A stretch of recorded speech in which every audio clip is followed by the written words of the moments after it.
And welcome to the January 22nd, 2020 regular scheduled Board of Supervisors meeting. And Mr. Finley, would you lead us in the pledge of allegiance? My pleasure, please. I pledge allegiance to the flag of the United States of America and to the republic for which it stands, one nation, under God, indivisible, with liberty and justice for all. Thank you.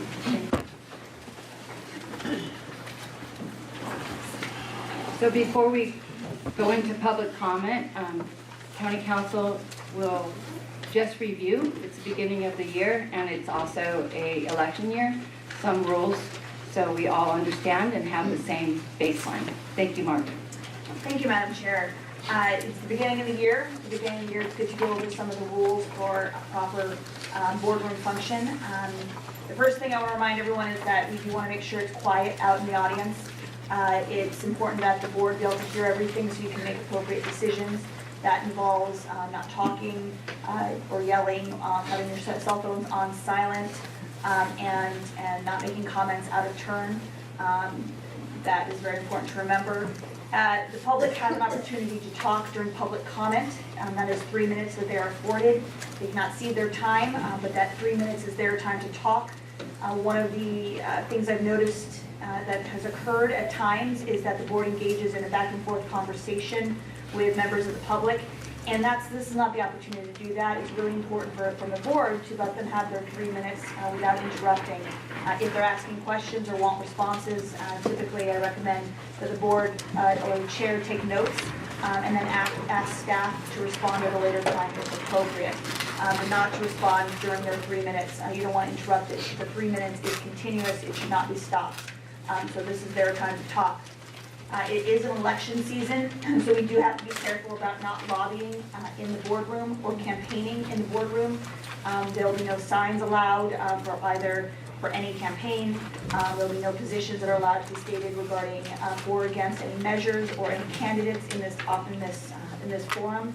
If those are to occur, they'll be asked to leave. That is one of the topics that you can stop during public comment, is if anyone is attempting to campaign or lobby within this boardroom.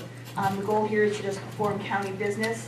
It's not to have anything political related to a future election. Is there anything else you would like me to cover? Not at this time. Okay, happy to come back and I appreciate that very much. Thank you. I think it's really important setting the ground rules going into the new year. Public comment. This time is for information from the public on matters not appearing on the agenda. All comments are limited to 3 minutes and must pertain to matters within the jurisdiction of this board. When addressing the board, please state your name for the record and address the board as a whole through the chair. No action or discussion will be conducted on matters not listed on the agenda. However, the chair may refer to the subject matter to the appropriate department for follow-up or schedule the matter on a subsequent board agenda. This is the time for the public comment. Please come forward.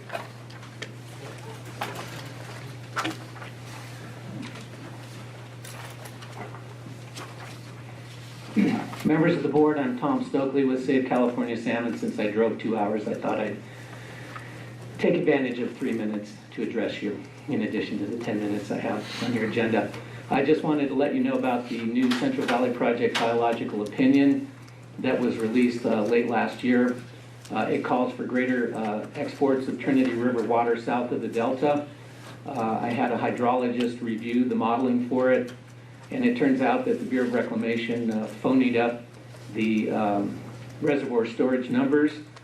Their final environmental impact statement shows that Trinity Lake will be higher under their preferred alternative as opposed to lower, even though more water comes out of Trinity Lake. And essentially what the hydrologist found is that as the Bureau modeled successive dry years, instead of carrying over the carryover storage in Trinity Lake from one year to the next, they reset the storage numbers at a higher level every year to make it look like the project would actually benefit storage at Trinity Lake, when in fact it's going to reduce the storage. I'll be happy to come back and talk to you some other time about that. And I also wanted to congratulate you on responding to the filing by Westlands on the permanent water contract. That was a good move on your part and your county council's part to do that over a weekend, so thank you for doing that. Thank you, Tom. Tom, could you write down your contact in case it's on the end of that table over there? Thank you.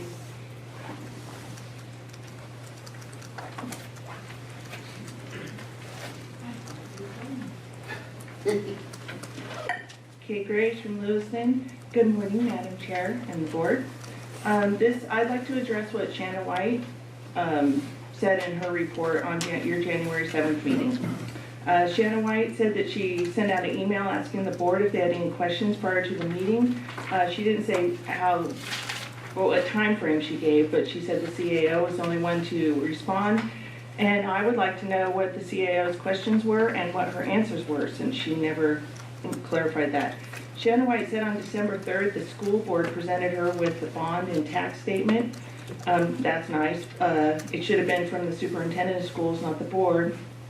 Another problem with the bond is it wasn't published on time. So it doesn't matter what they gave Shanna and when, if they didn't finish the process on time, and they didn't. They published late. And besides other legal issues with the bond, Shanna White didn't give 10 calendar days for the arguments for and against, or for the rebuttals. And the last day for the rebuttals was Christmas. I guess she was there waiting for them. So the Board of Election resolution, she said, she made it seem like she can do whatever she wants with elections, and that's not true.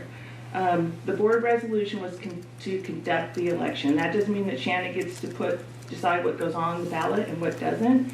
And she doesn't get to skirt election procedures because of your resolution. Certain county ballot issues always have to go through the board, and that's in the code also.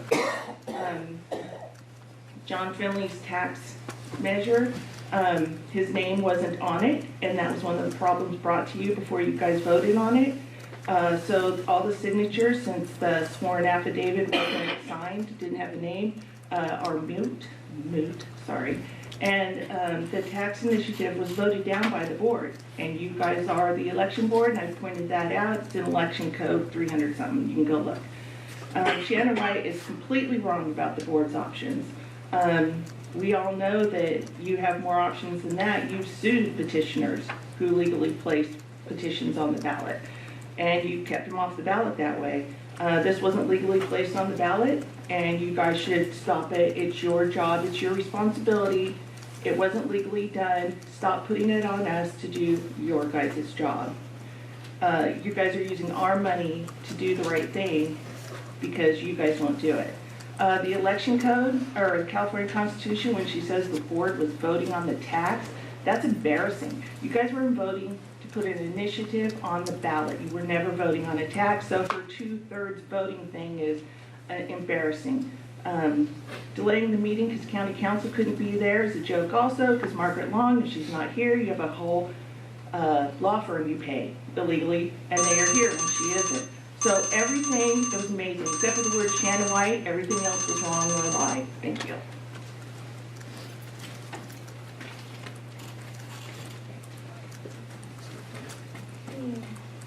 Jim Stillwell from Hayport, California.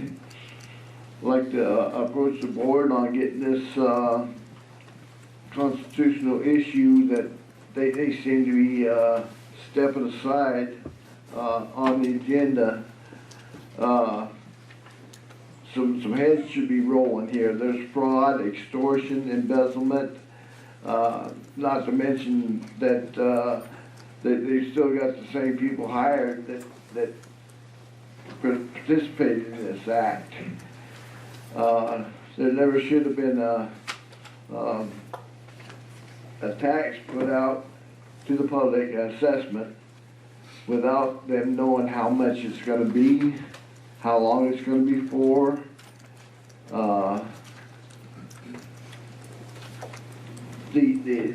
The whole spectacle of the supervisors acting on this is just ridiculous. That should be put before the public here, and some heads should roll.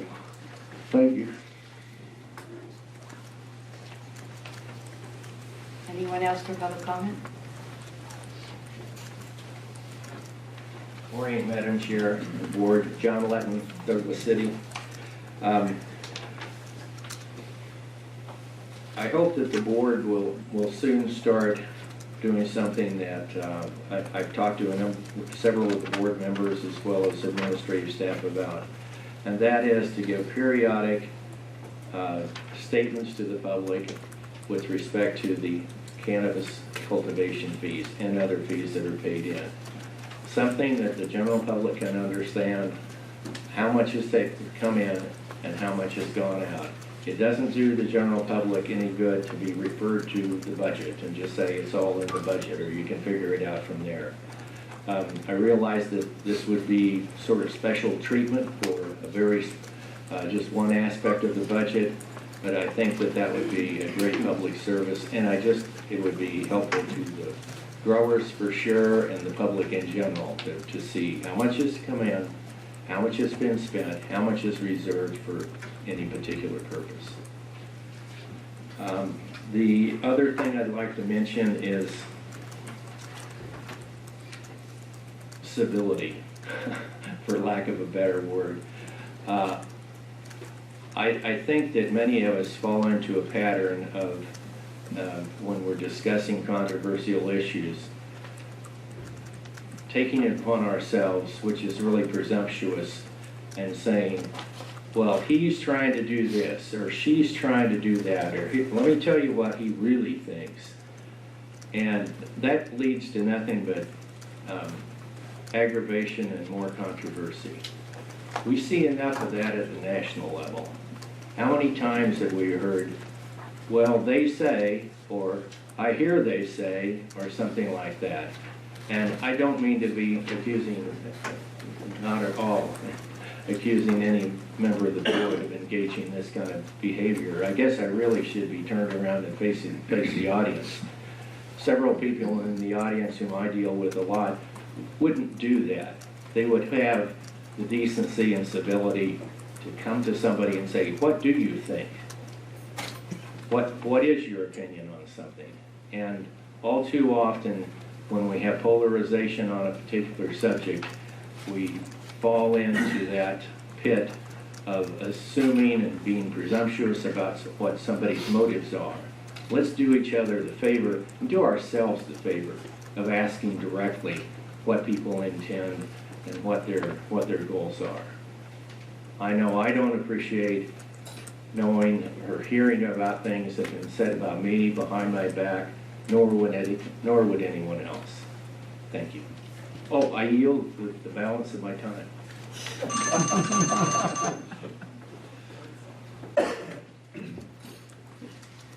Good morning, Terry Mines, Junction City. I just wanted to clarify, because there's something that goes around all the time that us cannabis growers haven't contributed any financial to this county. And actually, that's quite not true. We've put over $1 million towards the general plan last time I checked, and that came strictly from us cannabis growers. And we never ever get credit for giving anything to this community. And I know a lot of people think that we don't donate. We actually came to this whole arena years ago so we could actually donate and pay taxes and give back to our community. So this false narrative that the cannabis growers are just here taking isn't very honest, because us regulated farmers have actually been giving since this started. Thank you.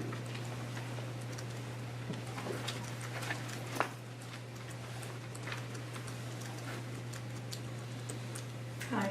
Carol Fensel, Lewiston, Rush Creek Estates, and the surrounding neighborhood. I've got questions for you and for the presenters of the American Cannabis Partners. We have 70 to 80% of our landowners and residents that have signed a petition for an opt-out. We have been told that we can't do anything about the opt-out until after the EIR is done, but cannabis licenses are still being considered and being approved in our neighborhood.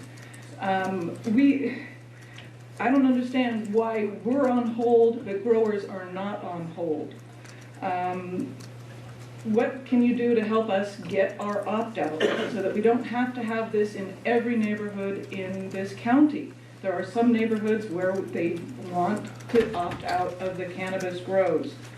So I'm hoping that the presentation today will give us a way to have an opt-out and to stop this from happening in our neighborhood. Thank you. Carol, could you please put your name and how you would like to be contacted on that piece of paper? Yes, thank you. Thank you.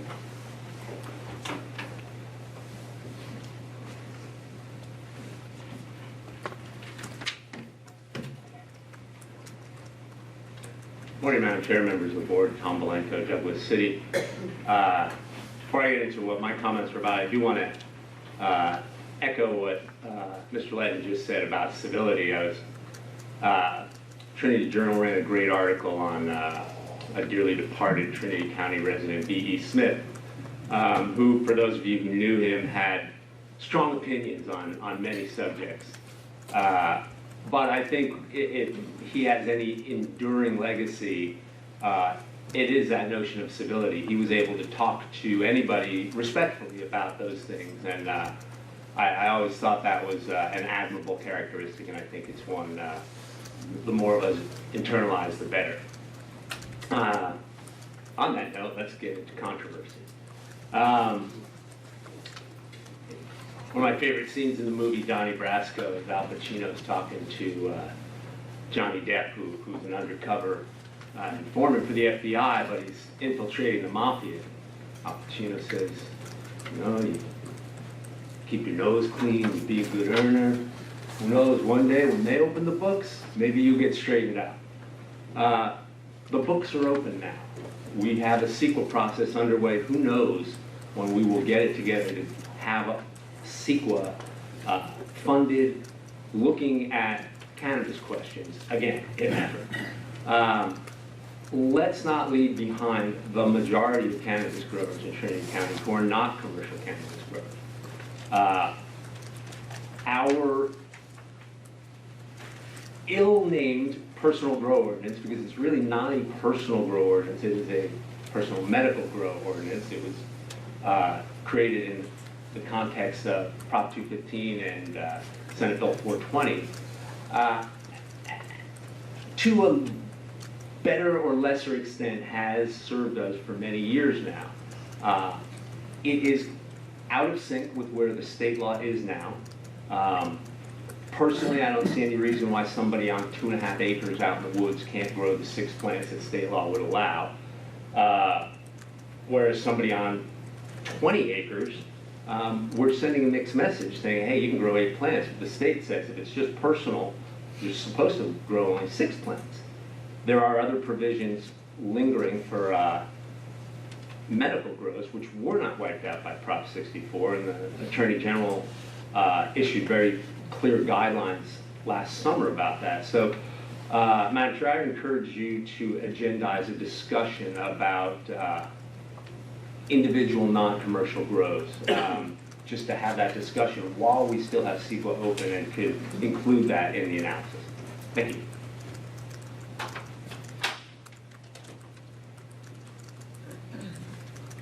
Seeing no more public comment, we will go to presentations. Would you like me to work on using that agenda as a reference meeting? Yes, that would be awesome. Thank you. Madam Chair, it's been long understood that we have an issue with that. But the question becomes to capacity and the overwhelming amount of work that the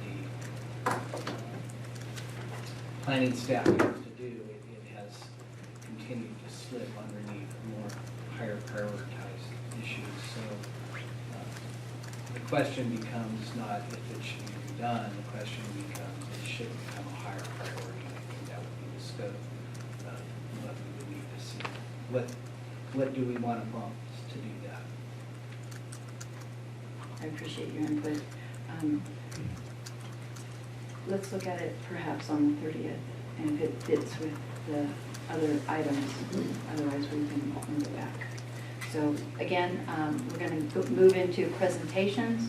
The first one is to adopt a proclamation of appreciation which recognizes January 9th, 2020 as Law Enforcement Appreciation Day. No physical impact. A proclamation of the Board of Supervisors of the County of Trinity recognizing January 9th as Law Enforcement Appreciation Day. Whereas National Law Enforcement Appreciation Day was founded in 2015 to thank officers across our country for all the daily sacrifices they make for their communities, and whereas there are over 900,000 law enforcement officers, LEOs, across the country that put on a badge not knowing what dangers they may face in the line of duty, and whereas last year 134 law officers were killed in the line of duty, and in 2017 60,000 officers while on the job, and whereas the Trinity County Sheriff's Office deputies protect more than 13,000 county residents every day, and whereas the well-being of the residents of the County of Trinity is preserved and enhanced as a direct result of the vigilance of our law enforcement officers. Now therefore, be it proclaimed that the Board of Supervisors of the County of Trinity wishes to honor and to thank our local law enforcement officers for their dedication and hard work in protecting our community, its citizens and visitors. Be it further proclaimed, the Board of Supervisors recognizes January 9th as Law Enforcement Appreciation Day, duly passed and adopted this 22nd day of January 2020 by the Board of Supervisors of the County of Trinity. So moved. Second? Jeff, would you like to come out and, oh, I'm sorry, opened up to the public, thank you. I couldn't wait. I couldn't either. It's a resolution. It's a proclamation.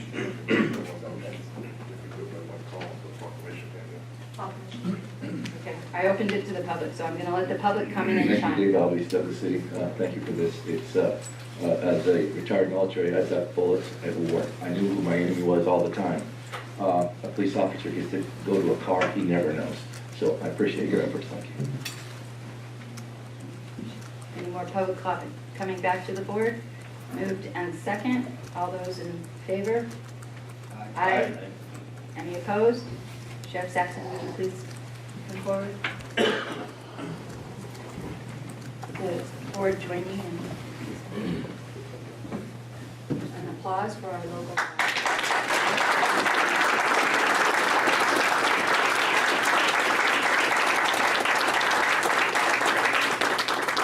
Thank you very much, Board, Madam Chair, Board. I really appreciate this on behalf of all the law enforcement that serve Trinity County. Not only the Sheriff's Office, but the Highway Patrol, Forest Service, Fish and Wildlife, BLM, everyone that takes a part in protecting the people of Trinity County. So thank you very much. I appreciate it. On behalf of the board.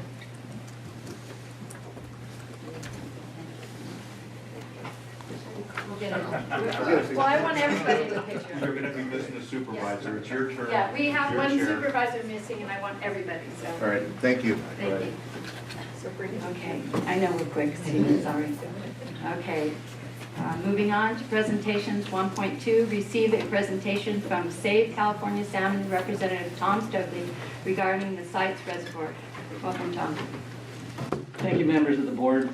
I read about your, thanks, your sites reservoir discussion at your December meeting. I apologize I wasn't here to help you with that. Also apologize I haven't been back more to talk to you about water issues. I just wanted to encourage you to adopt the letter that your Fish and Game Advisory Commission brought before you on Sites Reservoir. It won't cost you anything to send the letter, and I just wanted to go over a few reasons why you should do that. I also just wanted to introduce Allie Forsyth here. She's the environmental review project manager for Sites Reservoir. She's a very capable person, and she's trying to put together a good project, so she's been following me all over the state lately and earning her keep. You saw in your previous agenda packet letters from the Humboldt Board of Supervisors asking for a recirculated supplemental draft EIS-EIR, and also for a term and condition that would protect the Trinity River. There's also a 27-member coalition that wrote a letter asking for a recirculated supplemental draft EIS-EIR. and most recently on January 9th, the California Advisory Committee on Salmon and Steelhead Trout wrote a letter as well. This is just a side view of the Trinity River Division. You can see Trinity Lake is very large, and you can see Lewiston Reservoir is very small. It's 7 miles long, it's narrow, it's shallow, and in the summertime, if you don't run about 1,800 cubic feet per second through it, it heats up and the water in the Trinity River gets too warm for salmon. So it's an unfortunate fact of the Trinity River Division that you have to divert water to the Sacramento River to keep it cold. So the original draft EIS-EIR for sites contains some modeling that modified operations for the Trinity River Division. There's all these tables that you have, which are a little confusing to look at, but I think what you need to look at is those numbers in red. For instance, on the left side, the bottom three numbers, there's a minus 63.5%, a minus 23.6 under dry, and basically those are the amount of water, that's the amount of water going through Lewiston Reservoir. So the modeling for this EIS-EIR changed operations such that if you don't run enough water through Lewiston Reservoir in the fall, it will heat up the Trinity River. There are a number of other tables here. This is the flow through Lewiston. You can see the numbers in red are a reduction of cubic feet per second. You can see in the critically dry year in particular on the bottom left, under no action, it's over 1,100 cubic feet per second, and that goes down to 515. What that will do is it'll cook the Trinity River because, again, Lewiston Reservoir will heat up and it will not stay cold. The bottom line is that, at least according to what Ali tells me, the modeling for this environmental document was wrong. They're probably not going to operate the project the way they modeled it in here, but the real question is, how are they going to operate it? And I think the real concern for your board is, will sites be operated in a manner that takes water from Trinity Lake and uses it to fill Sites Reservoir, leaving you with your glass half empty and Sites Reservoir essentially half full? I commissioned a report by Kamen Hydrologics, which is where these tables came from. So I think it behooves the Sites Project Authority, if they really do want to have a project that does not harm fish and wildlife or other water users. It's supposed to be a project that stores surplus water, and I think that's a commendable idea. But at this point, from what I've seen, there would potentially be impacts to the Trinity River. There will also be impacts potentially to the Sacramento River. They really haven't figured out what the minimum bypass is going to be in the Sacramento River. They don't really know what the size of the reservoir is going to be. We don't know what the operations are going to be, and therefore I think it behooves this board to request a recirculated supplemental draft EIS-EIR to make sure that your concerns are looked out for, in particular Trinity Lake and the Trinity River. And I don't know if you want to have Ali address you. She might want to say a few things. I did want to say, in response to some comments I've seen in the paper, that the board is having a difficult time dealing with water policy, and I can understand why, because essentially Trinity County has 3 different constituencies when it comes to the water of the Trinity River. You've got the downstream salmon fishermen, you've got the Trinity PUD, which likes to see the water go over the hill to make power, and you've also got Trinity Lake recreational interests. I think the only thing that ties all those 3 together is keeping reservoir levels high in Trinity Lake to have a cold water pool for the fish, to have enough water to make power and not bypass the generators, and also to protect recreation at Trinity Lake. What I've been doing the last few years since I retired from Trinity County is trying to find a way to get a water right hearing before the State Water Board. Supervisor Finley attended a hearing in Sacramento a number of years ago for some legislation that would have required that. It didn't pass, but I think that's really the key, is to have adequate and enforceable cold water carryover storage in Trinity Lake to protect your interests. What I did in 2018 was testify before the State Water Board for the water right change petition for the Delta Tunnels project.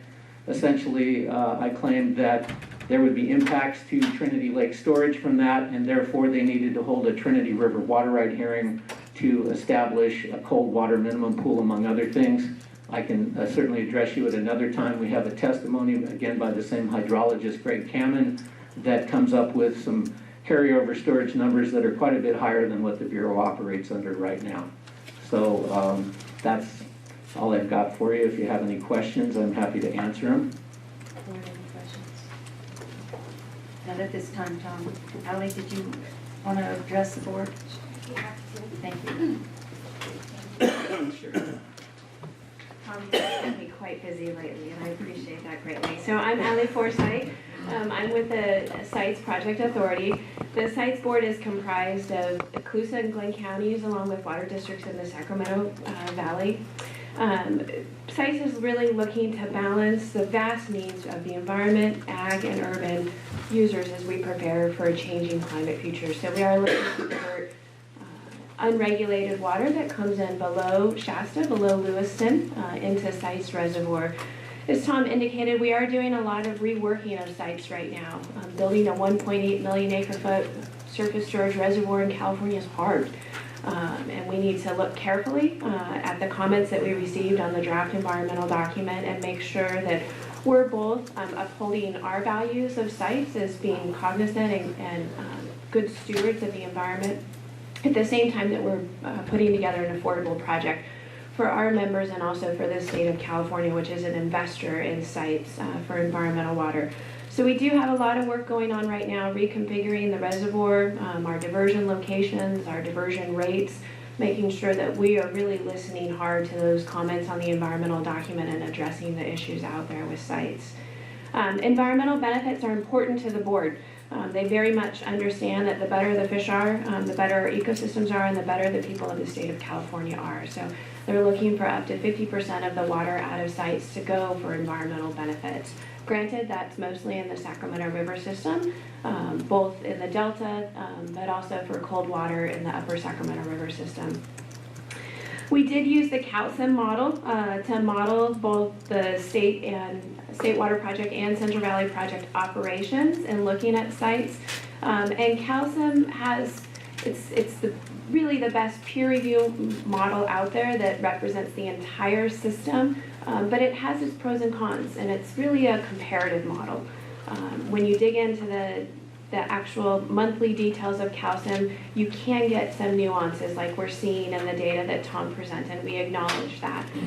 We feel very strongly that we will not have impacts to the Trinity River system.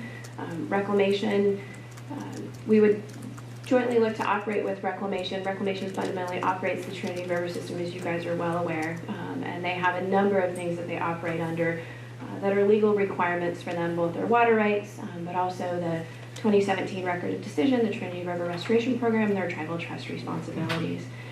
So I just want to reiterate that we continue to look at right-sizing sites, at being good environmental stewards, of having environmental benefits out of sites, and we are willing to commit to the county to address your concerns, to address Tom's concerns in a way that gives you guys assurances that we will not impact the Trinity River system. We very much appreciate how much the Trinity River system is a cornerstone to Trinity County and to our tribal nations downstream on both the Trinity and the Klamath River system.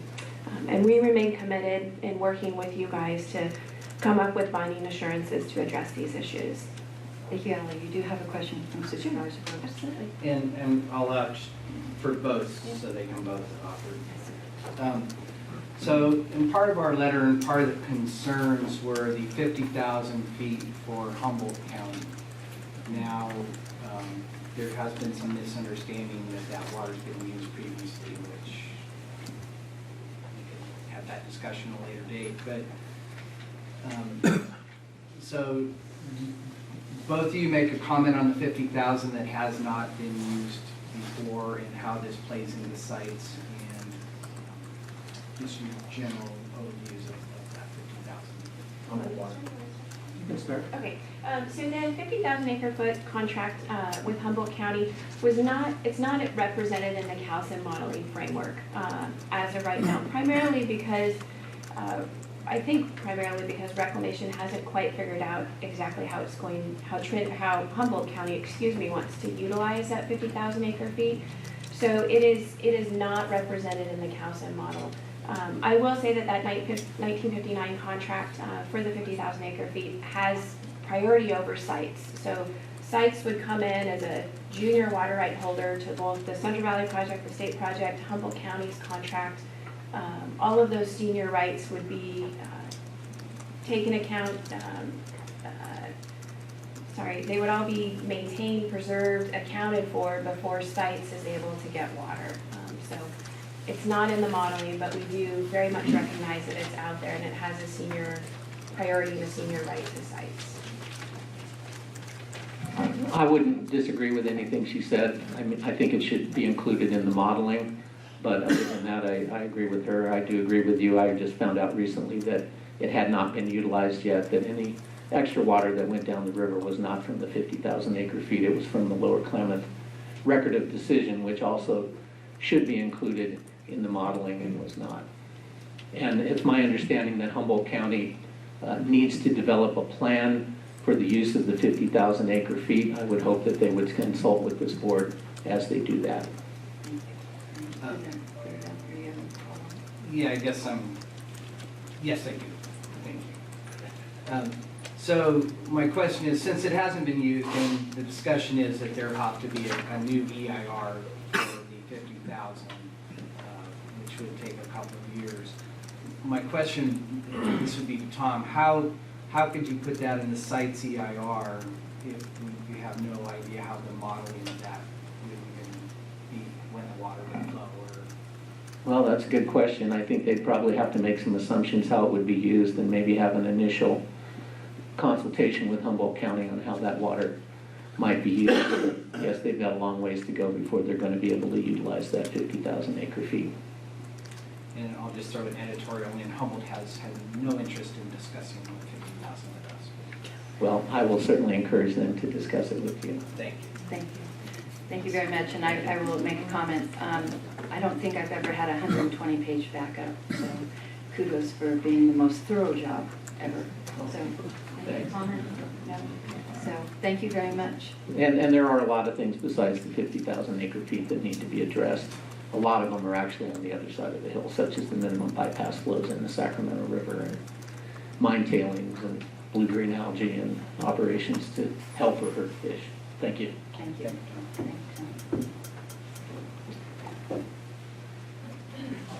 So moving on to item 1.3, presentation, the Census Bureau. Is there public comment on this? No. I would encourage the presenters to stick around, so if the public wanted to talk to them one-on-one, but it was a presentation to the board. Thank you. The presentation, the Census Bureau received a presentation from U.S. Census Representative Christopher Coker regarding the 2020 census, fiscal impact none. Christopher, are you here? I didn't. Yes. Yes, Sorry they about that. totally look different. Yeah, yesterday it was a bit of a different meeting. Yeah. Good morning, Board. Good morning, Chairman.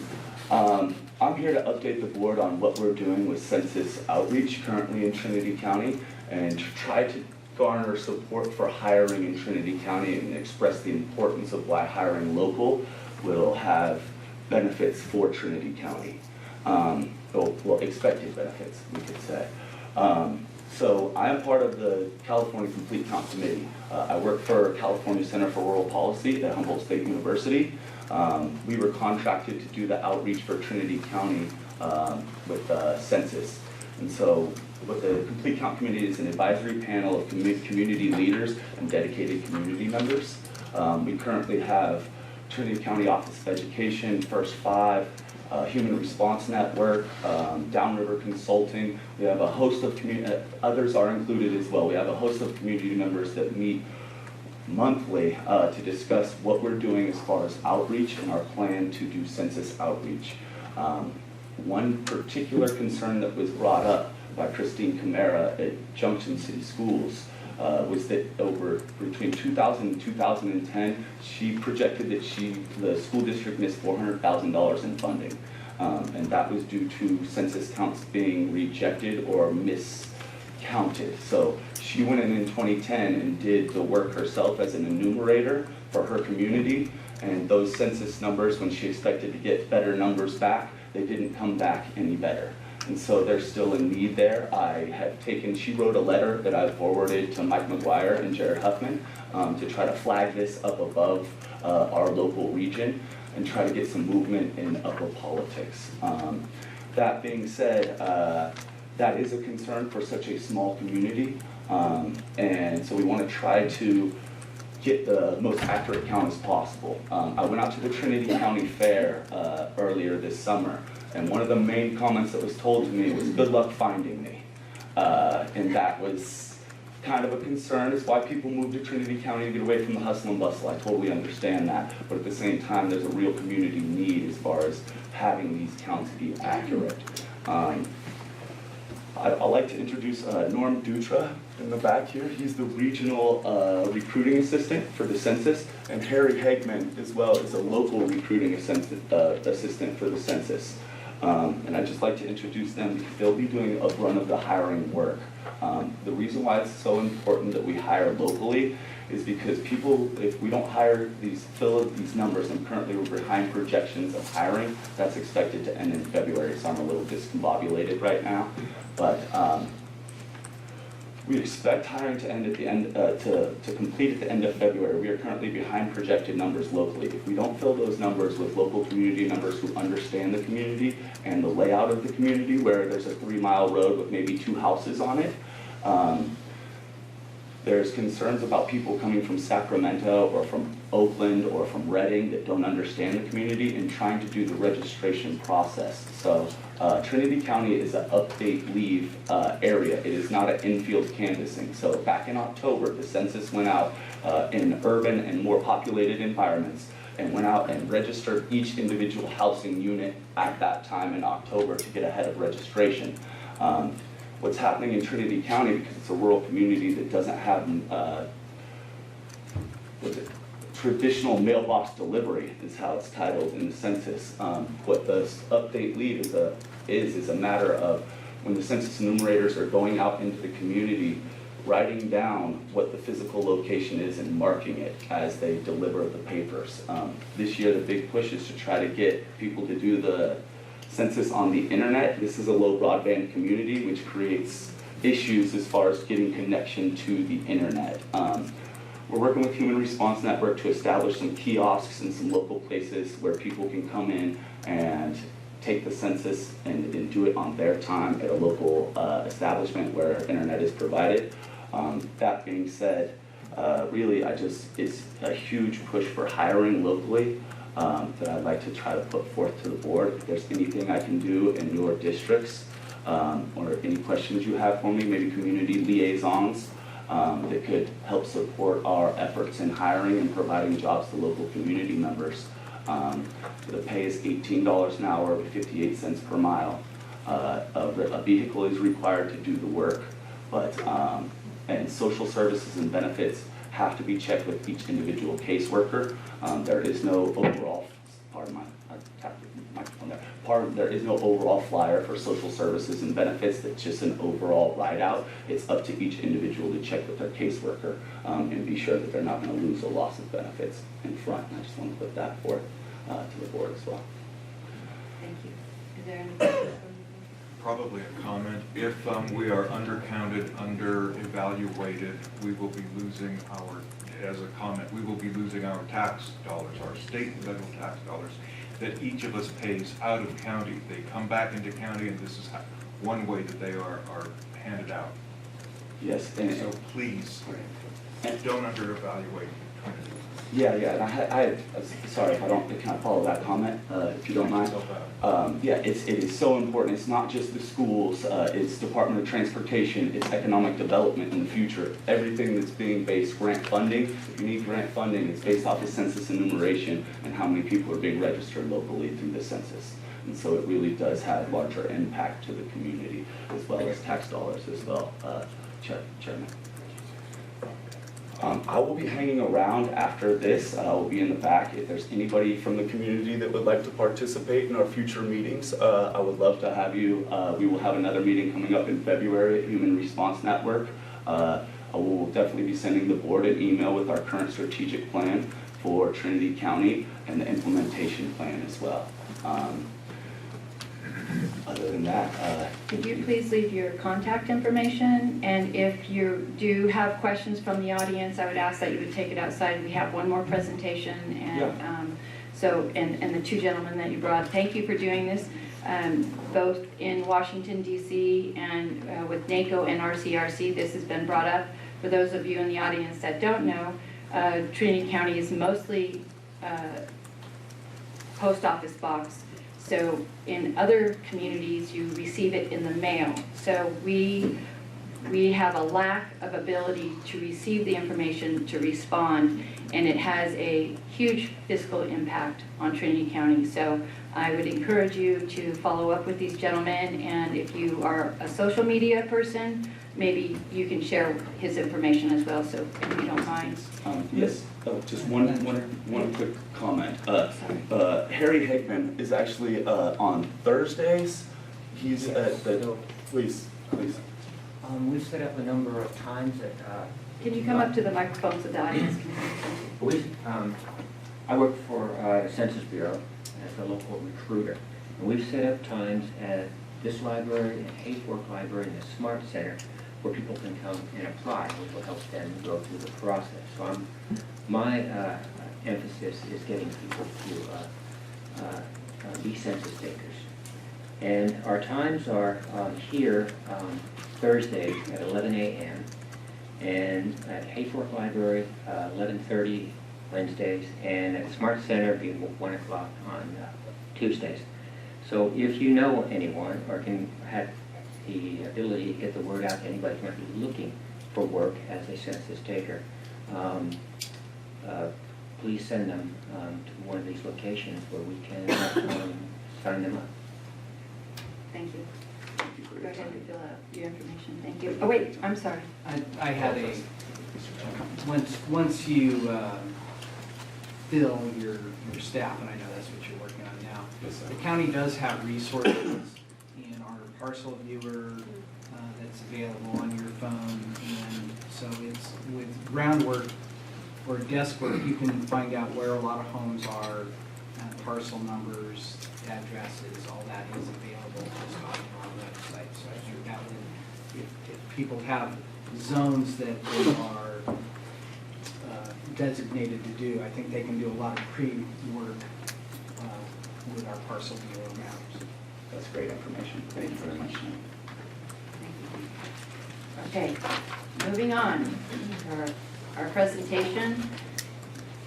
1.4, American Cannabis Partners, requested action. We're just going to receive a presentation from American Cannabis Partners representing to Stephen Jordan regarding their business in Trinity County.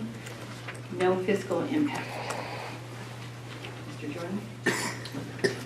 Madam Chair, if I may, and excuse me, I take it there won't be any public comment before or after the presentation? I believe Mr. Jordan said he would make himself available after the presentation outside in the foyer. Right. Yes. Thank you. Thank you. I More than appreciate happy to that. speak with the public at any point. Good morning to everyone, board, CAO, council, and deputy. I am Stephen Jordan, the CEO of ACP, American Cannabis Partners. Today I brought with me as well our CSO, our Chief Sustainability Officer, Gary Koltek, and also our legal counsel, Mr. Jacob Frankel. They both came in today, Gary from Atlanta, Georgia, and excuse me, Jacob from Washington, D.C. So they came all the way across the country to meet everyone today.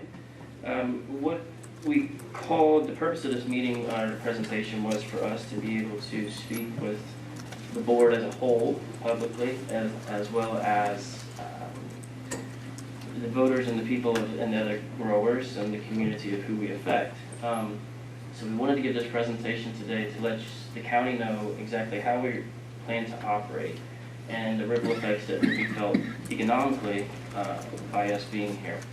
So American Cannabis Partners, we originated this company, began in January of 2018. We have actually been in Trinity County since February 21st of 2019. So next month we will be here actually 1 year. We have been working integrating into the culture, the local culture. Me being from Savannah, Georgia, I'm a farm country boy from back home, so it was very easy to get along with everyone out here. We didn't have any issues, and we've enjoyed everything about it so far. The people we've met along the path. The mission of American Cannabis Partners is, first off, we're headquartered in Trinity County. Our national headquarters is here within Trinity County, so we represent everyone in this room to a degree nationally throughout the United States for what we do. We're a multi-segmented, multi-licensed, large-scale cannabis cultivation and research company. Currently, right now, we are in the market of purchasing more properties throughout California as well as other states. Right now, we're determining management as well as council and our auditing firms. We are working with picking the next property. We have found some within Trinity County as well as the state of California, and we have also found some in the state of New Mexico, the state of Florida, and another state as well. So we're trying in Colorado. So we're actually trying to figure out which is the best path for us, financially as well as business operations. ACP's purpose throughout the United States is to own multiple farms. We're actually aiming for 4 to 5 across the United States that will be positioned. I know all the growers in here, we've said for the last 10 years that within the next 5 years it'll be federally legal. We're still waiting for that to happen, but the day that it does come, we're planning to have a multi-hub locations that have 700 to 800 mile distribution channels throughout the United States. To somewhat answer a question that was brought up by one of the public earlier, we are committed to operational methods that promote positive impacts on not just the environment, but also the community itself. Our credentials with local, national, and international sustainability models are built on sustainable practices that reduce our environmental footprint and fulfill our corporate citizen responsibility. The use of local vendors, employment practices, environment-friendly products, energy and water conservation, and comprehensive waste management programs positively impact the communities, people, and planet of profits. I will give my bio once I get to the slide. I'll also let Gary speak on his behalf and Jacob his, but our credentials go back years internationally throughout the world working in cannabis, as far from the United States to the Caribbean to the Middle East to Eastern Europe as well as Eastern Asia. We have inserted ourselves into many different types of demographics and many different types of cultures and worked cohesively with great synergy with each one, promoting the natural resources of the communities, promoting the human resources of the communities, as well as promoting and providing a positive economic impact towards governing agencies and towards the people from the top to the bottom, from the agencies themselves down to the taxpayers. So that's also our main goal here within Trinity County. The business segments that we actually operate within, like I said, we're a multi-entity, multi-segment company. The first that will affect Trinity County is real estate, which we have already done. As I said, we've been here for a year. The purpose when we come into properties is we purchase the properties outright, and we then finish, renovate, upgrade the properties, and appraise so they have an increased appraisal value for the fair market value. And then what that does is that actually affects our neighboring properties. So what we've already done in Trinity County, we were able to come in and purchase a property, which most people know where that is, in John Finley's district. And we came in and we actually built out the property, had it appraised within 6 months and doubled the value of the property, which was a great representation on our behalf, but it was also a great effect felt by our neighboring neighbors. But it also, if anyone's done appraisals or market values of properties within the county over the last year, the proximities for comps is quite expanded, miles, as in 25, 30, 50 miles. So that's the outreach that we've been able to have so far by the money and investments we've been able to put into the property, by the neighbors that we've been able to affect with their positive values and increased values of their own properties. So that's the first place that we've actually been able to work within Trinity County. The second is our cannabis operations. Our cannabis operations, contrary to, as Mr. Letton said earlier, conversations on the internet, we are not here to be any type of local competition. We are not here to deal with any market seizing or acquisitions or in any way affect the local growers who are on the same scale or lower scale of square footage that we are. But we're not here to negatively impact them. If anything, we're actually here to positively impact them. When I get to my background, I'll explain it. I worked in Jamaica. I lived in Jamaica for 3 years, and I did 400 acres of cultivation on one license, 5 licenses for one company. And I've dealt with everything from every single license that exists in the world of cultivation, manufacturing, distribution, retail, medical research, as well as exportation, which is one of the best licenses that nobody really has.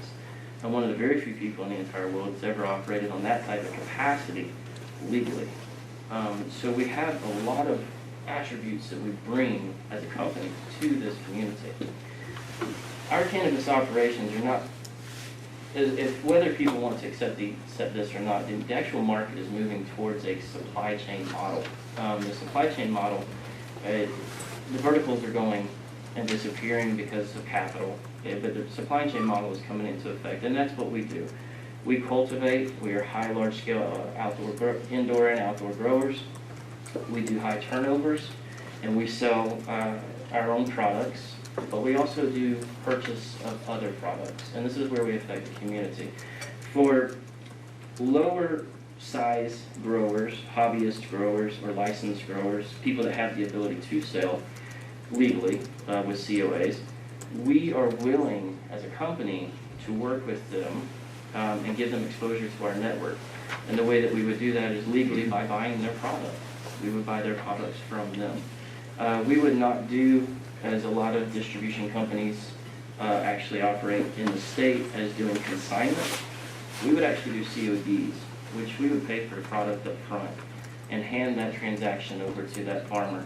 Because one of the bottlenecks in this industry, as I've said, I've worked under all licenses, one of the bottlenecks in this industry is the actual farmer, and they don't get paid until the consignment's actually done, and they're taking a percentage of whatever that consignor was conveniently able to get that day for the price.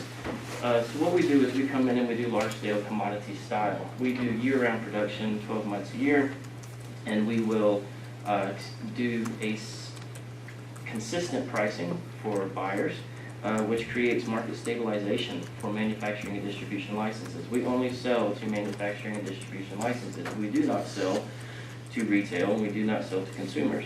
We do not want to deal with the volatility of that. That is in effect now. We are a licensed entity within this county, and we are a licensed entity within this state. The next piece is the medical research and development. Currently, right now, we have 2 doctors that are actually on our board. One is out of Pomona. He is an endocrinologist specialist that owns multiple special facilities, practices within the state, out of Southern California up to Mid-California. We are working with him, and then we also have a bioorganist from Johns Hopkins University, who I've worked with for many years, as well internationally and here domestically, to work with us on volunteer research studies in the sense that we're connecting the cultivators to the physicians. And the physicians can request strains that do have certain attributes and effects. We cross-hybridize, we grow on genetics, and then we give those samples to the physicians for their own purposes. So that's the medical piece that we come into next. Basically, the operations I explained. We are centered in Trinity County. This is our national headquarters.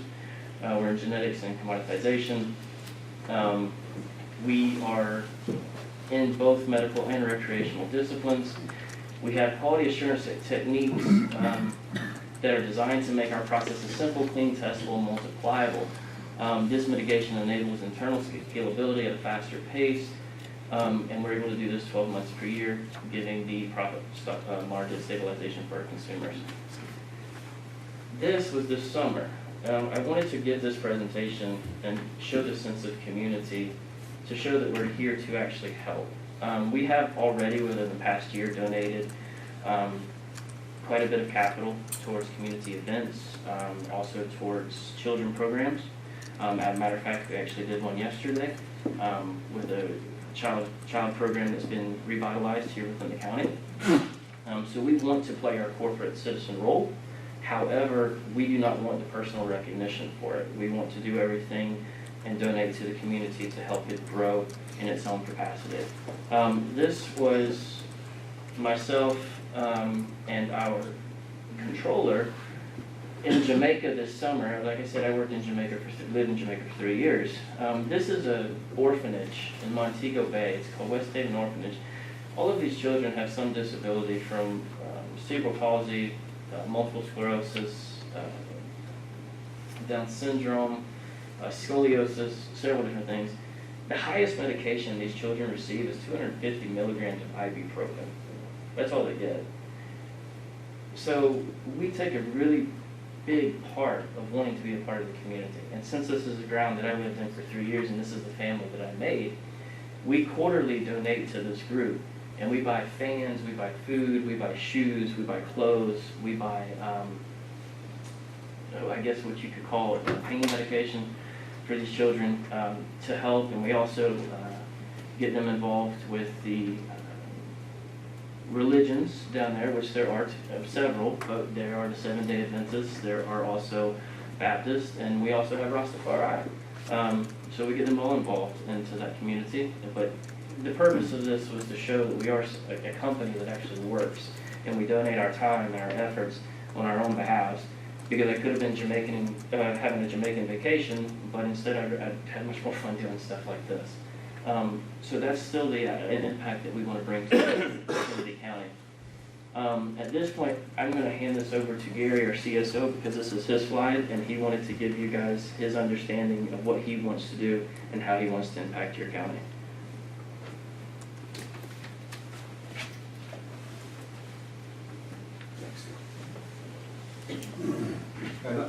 Good morning. Thanks for having us all.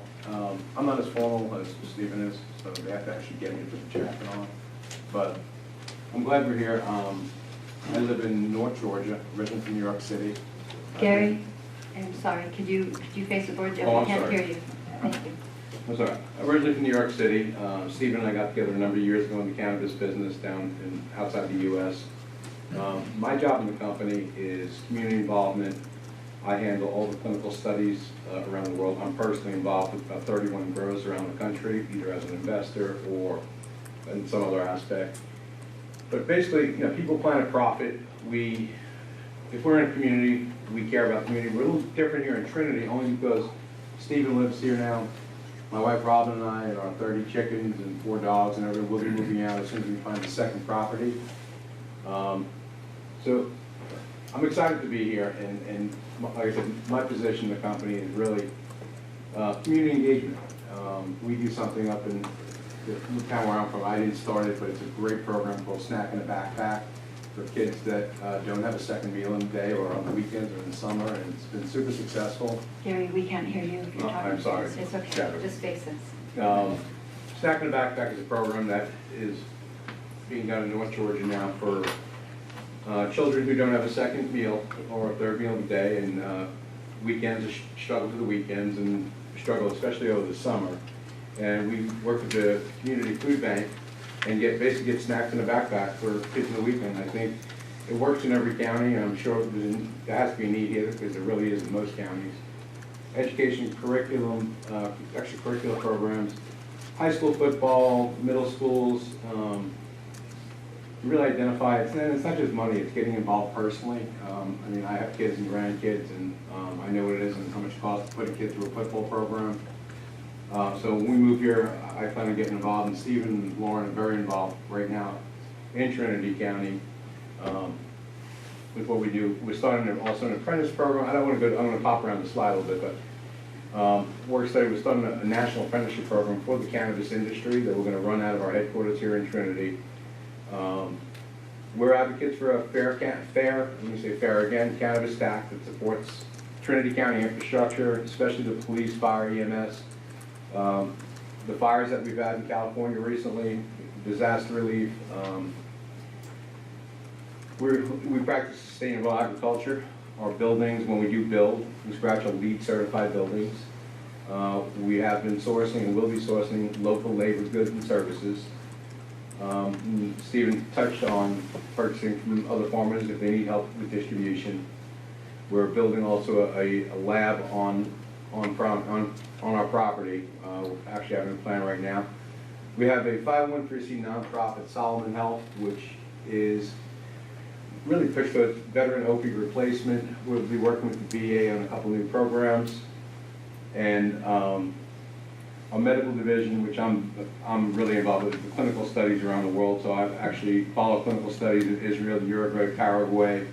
And something that really shocked me when I first came to NorCal looking at properties, we looked in Humboldt County, and it was the hot, everybody talks about Humboldt, cannabis, and it kind of struck me, it's just somebody in Humboldt is marketing better than Trinity is. And we have a whole group of people that do marketing.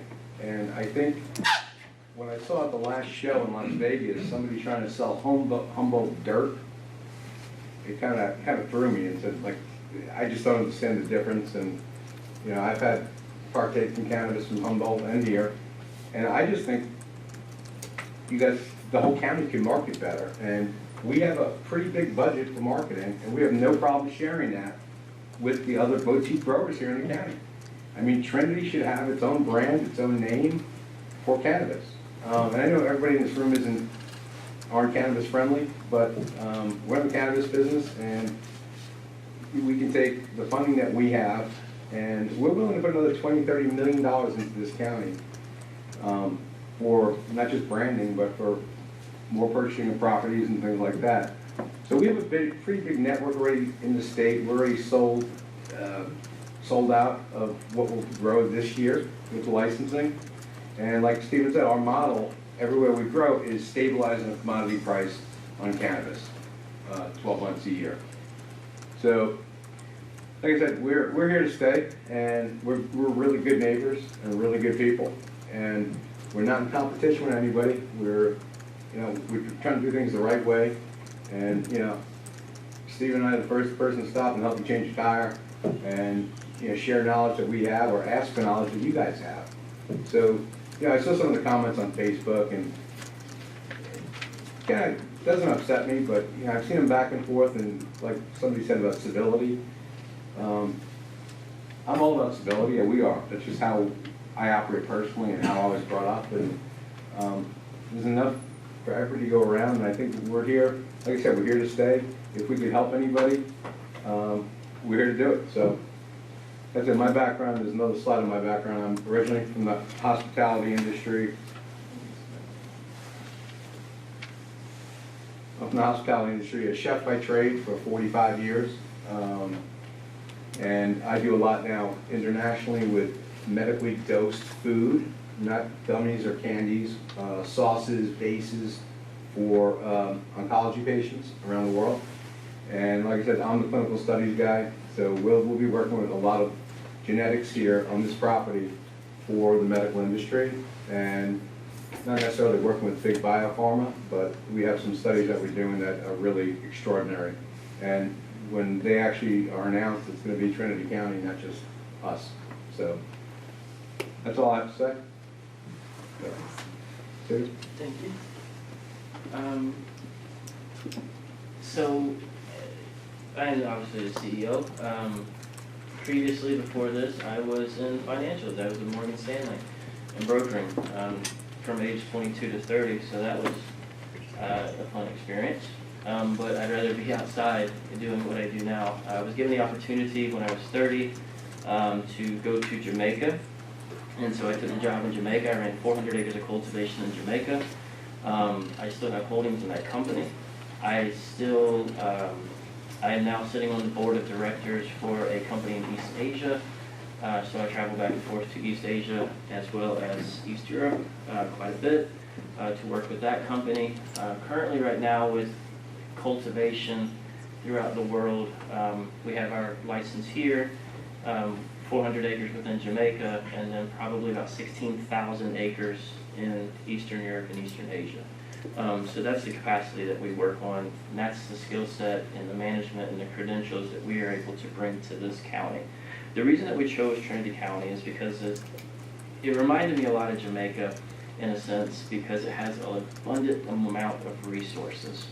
And I don't think a lot of people actually realize how many resources are here. And I'm not just talking about natural resources, I'm also talking about human resources as well as government influence. Currently now we are in the year of 2020 and we've transitioned to a new Madam Chair. We have elections coming up and there are potentials for this county to really take off in the right direction and make a bunch of money, and it'll affect everyone. We have decided, and our attorney is here to verify this, so that's why one of the reasons he's here.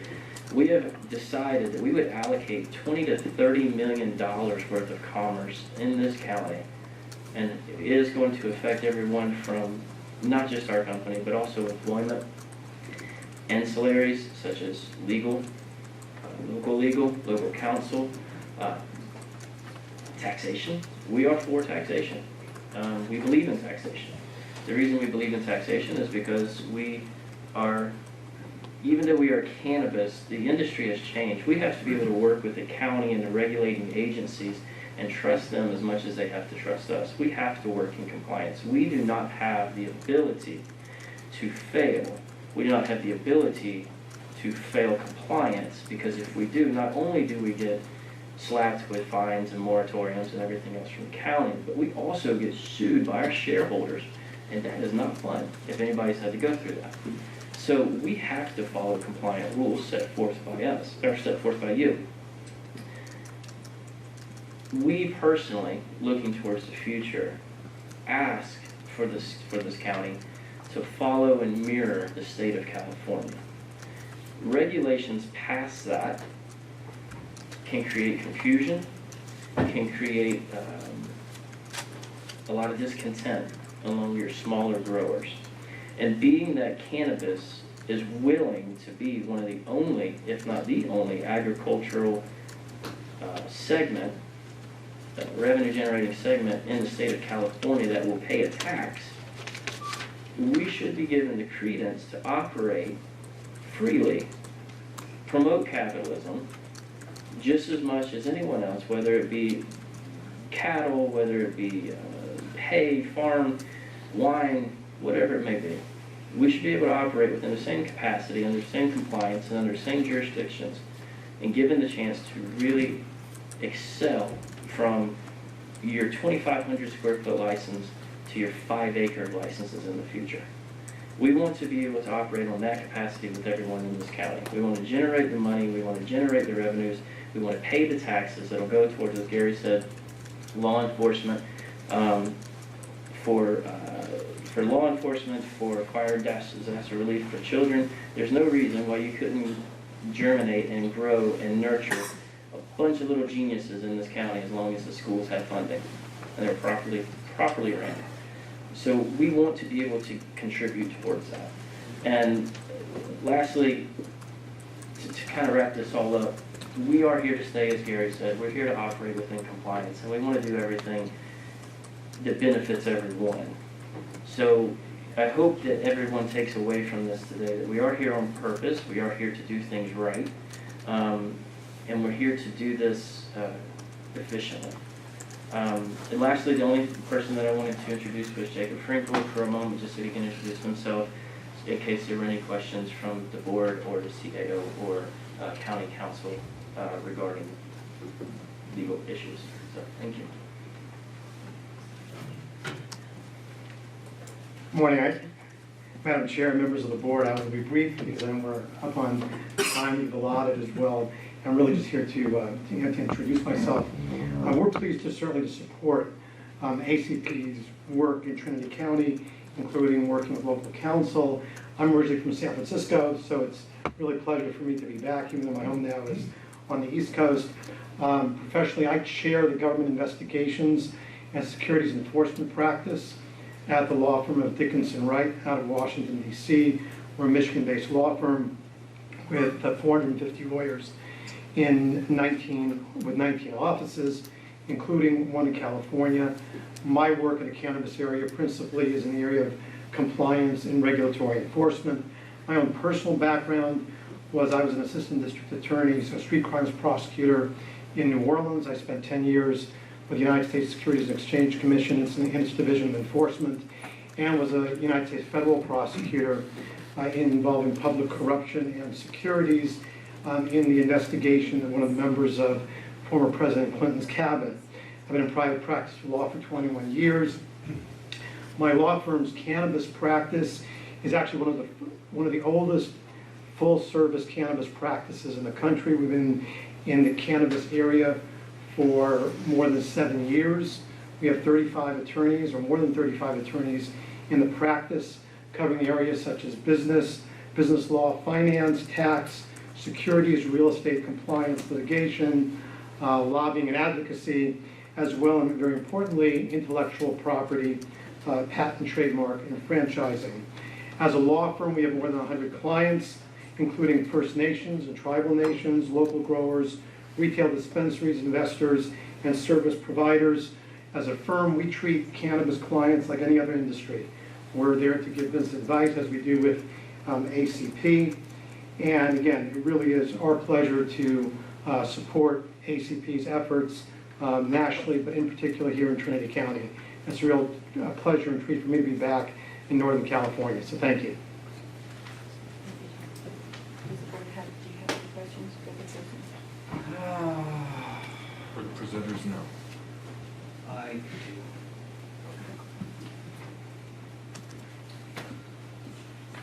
So thank you for the presentation. It was very interesting.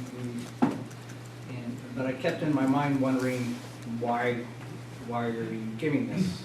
And then you got to the point when you said that you feel the county's role is just to acquiesce to the state. So I don't want to put words in your mouth. And so this is why I'm asking the question. You insinuated that you would like the county just to follow state rules, and so could you explain what you meant? Absolutely. So, of course, as I listed my experience internationally with law building, I've worked with royalty, as in the Prince of Ethiopia. I have worked with 2 prime ministers in the country of Jamaica. I have worked with Senate and House seats within the United States. And I have worked with mayors of Oakland, and I've also worked with people in San Francisco. Regulations are ever changing.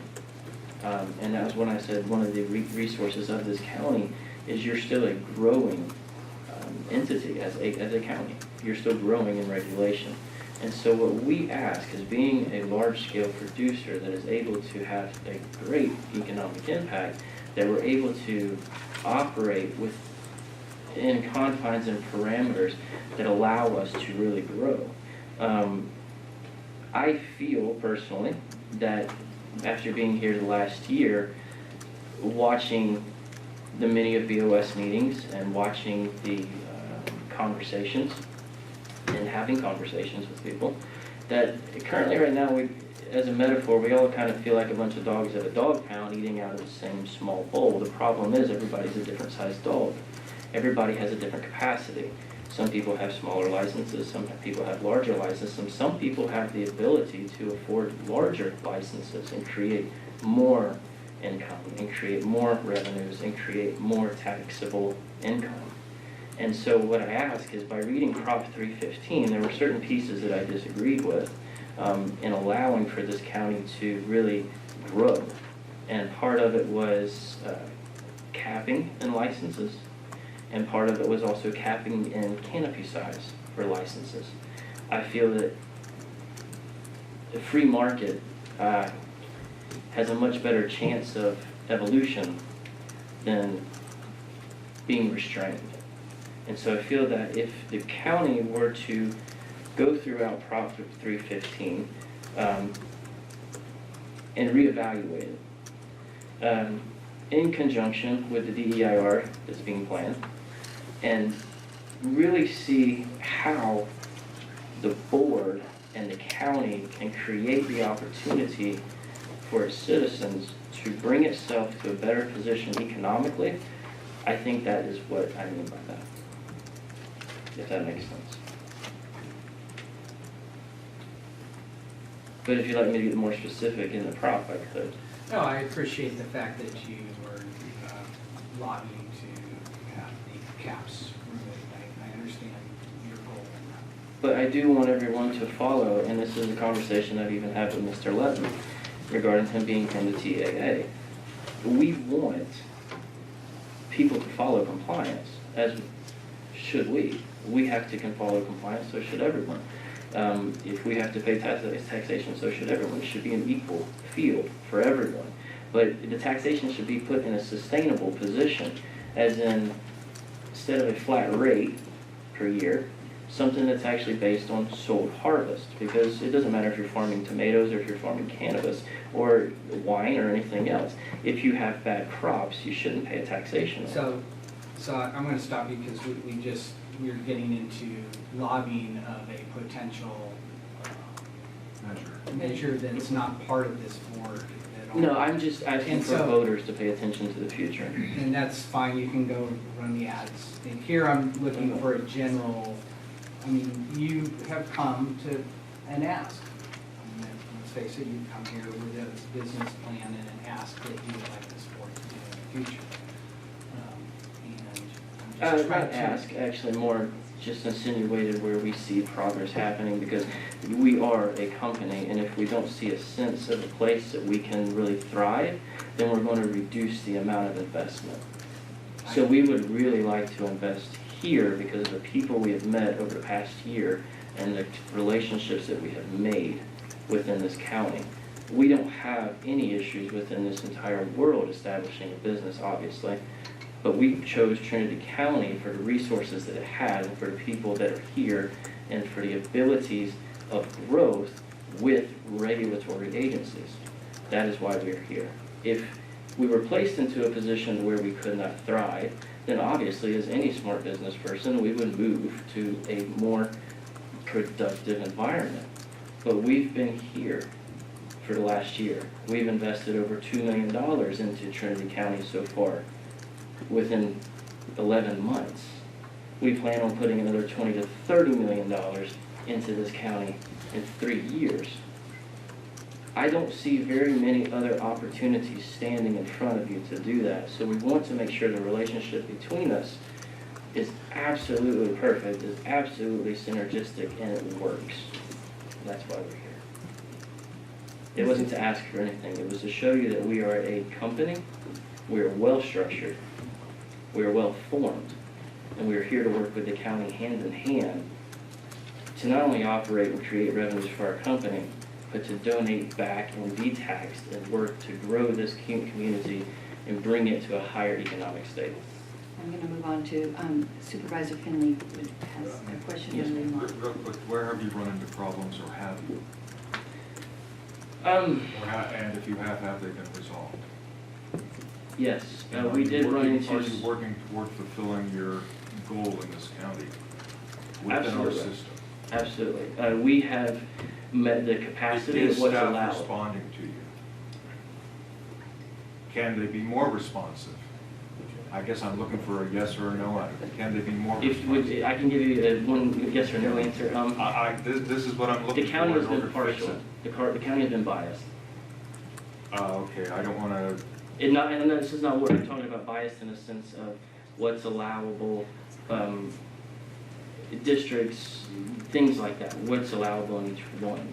Well, luckily, we chose a district, obviously, your district, that is very compliant with what we try to do and has been sufficing.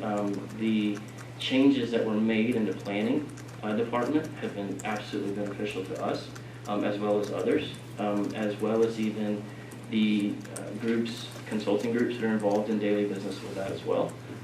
We've actually achieved a lot of things that were issues before that we actually accomplished in a short amount of time because people put their attention towards it. So it hasn't been the easiest, but I did it in Jamaica for 3 years, so it's been kind of easy here compared to that. Okay, working within state laws, federal laws, and county ordinances, which are able to be altered, you understand how to work through those processes. And I Very much understand that you're asking to alter those a little bit. You haven't had any specific asks. No, sir, I have not. But you're willing to work on this for the future and move forward? Yes, sir. Absolutely. Okay, We're very happy be a little bit more specific about what you really want to start. What we want to be able I don't want to know those right now, to be Oh, I know honest. what you did, sir. That's something that you need to discuss with staff, and we will make a decision on later. Absolutely. We're happy to give a proposal. Okay, to who and why? We would hand the proposal to the board of our thoughts and our, we can't force anything. We understand that. This is a give and take. We work back and forth. We would be willing to give a proposal on what ideas we think in Prop 315 are unsustainable. And then the board would then at that point do what they decide. And But that we would would give a and suggestion. that would be workable through staff? Yes. And staff would, and your staff, our staff, your staff would come to a specific conclusion? Yes, absolutely. And move forward in that direction, and eventually the board would make a decision on that, if we even have the ability or the rights to do that, if it's just not something that's compliant with the law. Yes. So, And we go would for it. obviously do it in compliance because. Yeah, go for it, work for it. If I could just speak briefly, because Mr. Groves used the word acquiesce. I don't think Stephen was here in any way to seek acquiescence as to anything. And to your point about legislation, that which works, I think what we're trying to convey is that this company, as well as working with its advisors, have the ability, through its broader perspective, to make suggestions, to make recommendations that hopefully can make the regulatory scheme that governs cannabis in the county more favorable to the county as a regulator from a governance perspective and from a business perspective. So the ultimate objective here would be to be able to provide to the staff suggestions that promote the business environment. And from my own background, which isn't part of what we talked about before, I served on the Maryland State Chamber of Commerce, was on the Strategic Planning Committee, so I'm very much familiar with the importance of there being synergistic regulation between the counties as well as the state.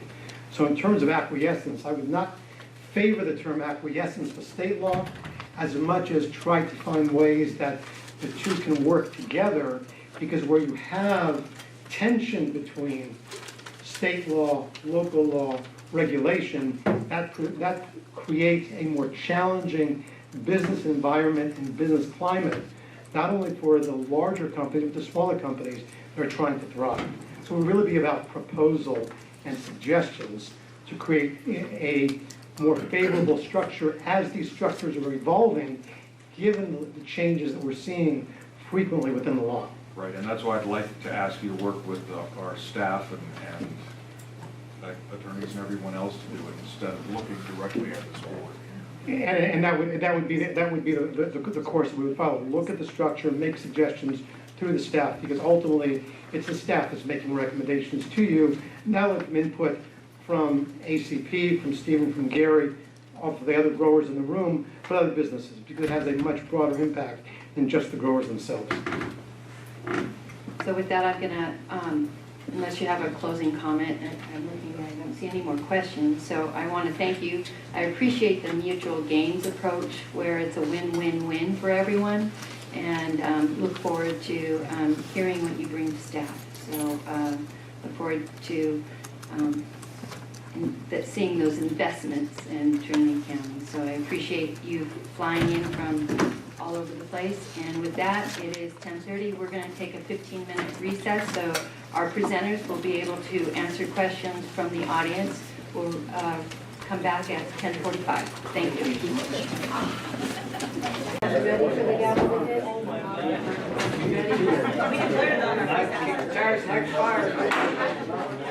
10:45, we're coming back to poll. Consent calendar. Okay, always. These items include routine, non-controversial matters and will be acted upon by the board by one roll call motion. A member of the board, staff, or public may request an item be pulled and considered separately. Mr. Groves, do you have anything that you'd like to set aside? Yeah, I guess I'll go ahead and pull 2.3.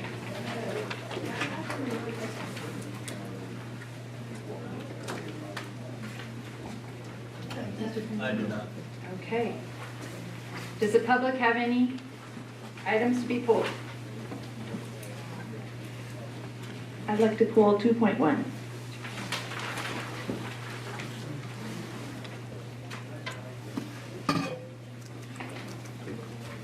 Are there any other items to be pulled?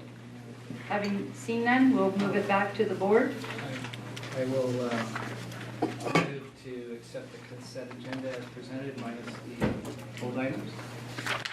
Second. Supervisor Finley? Yes. Supervisor Groves? Aye. Supervisor Brown? Aye. Supervisor Chadwick? Aye. Moving now. Okay. Item 2.1.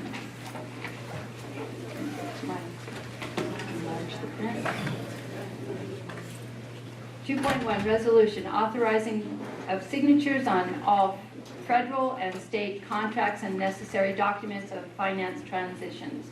Requested action, adopt a resolution giving signature authorization on all federal contracts and other necessary documents for financial transactions, and adopt a resolution giving signature authorizations on all state contracts and other necessary documents for financial transactions. Fiscal impact, no fiscal impact. Okay, Grace from Lewiston. One note is just the formatting of your agenda that you hand out. When you read this, you get to the bottom and you're all done, and then you flip the page and it says no fiscal impact. It would be nice if when you have something like that, that you have a page break, so people who are reading this item and then see that there's no fiscal impact, if that's possible. My problem, or my question with the item itself, besides the fact that, in my opinion, it's the fiduciary responsibility of the board to sign contracts with state and federal agencies, it doesn't, and I may have missed it, it limits the amount per contract, but it doesn't limit the amount of addendums. Can there be addendums to these contracts that are, or is the entire contract? And my other question is, I mean, it might be easily solved with saying per budget year or something like that, but it doesn't seem to exclude having amendments to the contract. I can answer that if you'd like. Would you please? Excuse me, I'm going to turn on, I think we have a light on. Do you mind, can I turn it on? Thank you. Looks like we're looking into the dark. Makes me look better. Turn them all off. Okay, Dr. Coons, would you address this? I'm not sure which part, the 25,000 plus or minus, on the $25,000 that I am authorized to sign for, it does include amendments as long as the total amount does not exceed 25,000. So if we have a $10,000 contract with a $5,000 amendment, I can still sign that. If the next one comes in and it's another 18,000 and it exceeds my signing capability, then I would go to either the chair or vice chair. Okay, thank you. Thank you. And I do remember seeing amendments come before this board to be approved outside of the signing moment. So it's something we've been doing. I appreciate that. So, And then it's just standard procedure because we have a new chair, vice chair, so it's right, I went back and looked at January. So this is procedurally correct. Every year when there's a new chair and vice chair, this is procedurally the new authority that is given by those roles. So as we move, it will continue to happen. Is there any comments from the board? No? Having seen none, I'd entertain a motion. Motion to approve the plan as presented. I'll second. Supervisor Groves? Aye. Supervisor Brown? Aye. Supervisor Finley? Aye. Supervisor Chadwick? Aye.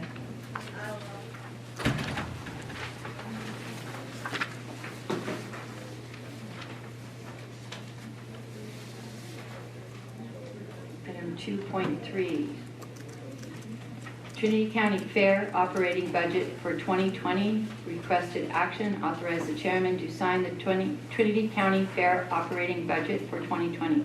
Fiscal impact includes $25,000 general fund contribution per contract terms. Mr. Rose? Yeah, so my general budget backup is pretty simple. But I guess my general question here is Richard, do you oversee this? Where they're in a declining reserves, or is the Fair Board just totally responsible for this, and then it just comes to us, and when they're insolvent, they're insolvent? The simple answer is yes. I mean, I'm updated as I think quarterly, but they are responsible for their budgets. We have discussed with the Fair Board numerous occasions on is there opportunity to increase our contribution because the revenues are in decline.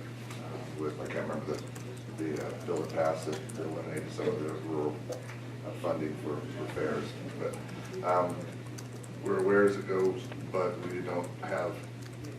we're not intimately involved in the daily operation of the budgets.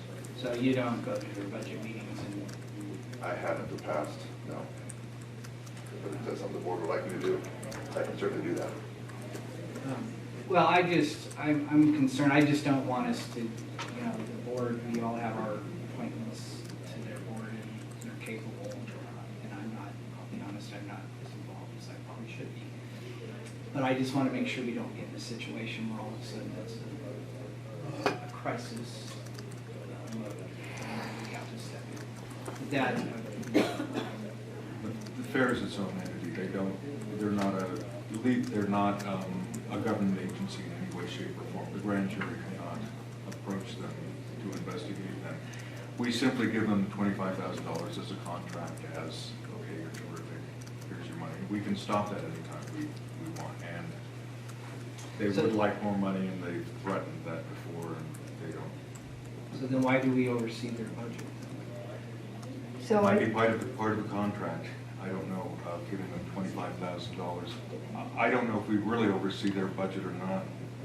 So if I may, what I would suggest, because there's been a new CEO, Carrie Bailey, has just been put into this position. I would suggest that we request that she come and do a presentation. I think I actually have talked to her already about it because she has some ideas, and she is doing a membership drive, and we just had I'm sure Mr. Brown will be speaking to it last month. Was it last month? No, January. We had there was a meeting. There's a lot new things happening. So would that? Yeah, no, that was. Okay, so we'll just put her on the agenda when it works for her. So any public comment on this item? Seeing none, we move it back to the board. I'd entertain a motion. With that, I move to accept. I'll second that. It's all in favor. Oh, it isn't a resolution or ordinance. All those in favor signify by saying aye. Aye. Any opposed, same sign. Opposed? Aye. There we go, 3-1. Mr. Clinton. This is not a 4-1, since it's a budget. 4. Sorry to interrupt, I'm just going to set some census stuff here in case people have some material for later. Thank you.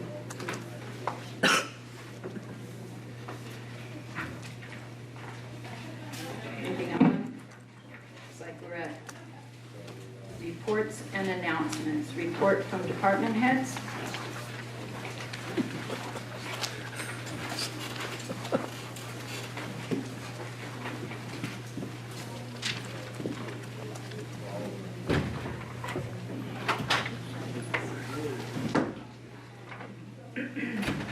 Good morning, Shelley Nelson, HR Director. Just wanted to update our department. Carol and Geraldine have been working tirelessly. I really want to emphasize that over the last month and a half, preparing 1095C forms. These are tax documentation that we provide all employees, which reports which months they were eligible for medical health care, and we will be getting those issued out at the end of the month, so everybody will be receiving them. Just want to give you a heads up and a thumbs up to staff. Okay, thank you for that. Questions? No? Any other department heads would like to come up and speak? No? Dr. Coons?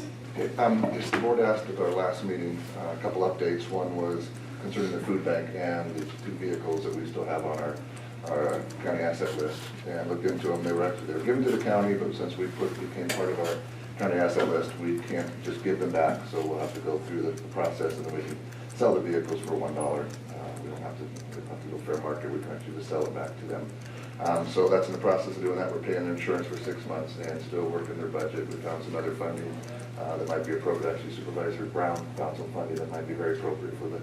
So we're still working on that and moving forward with the food bank. Any questions? I'll move on. Please.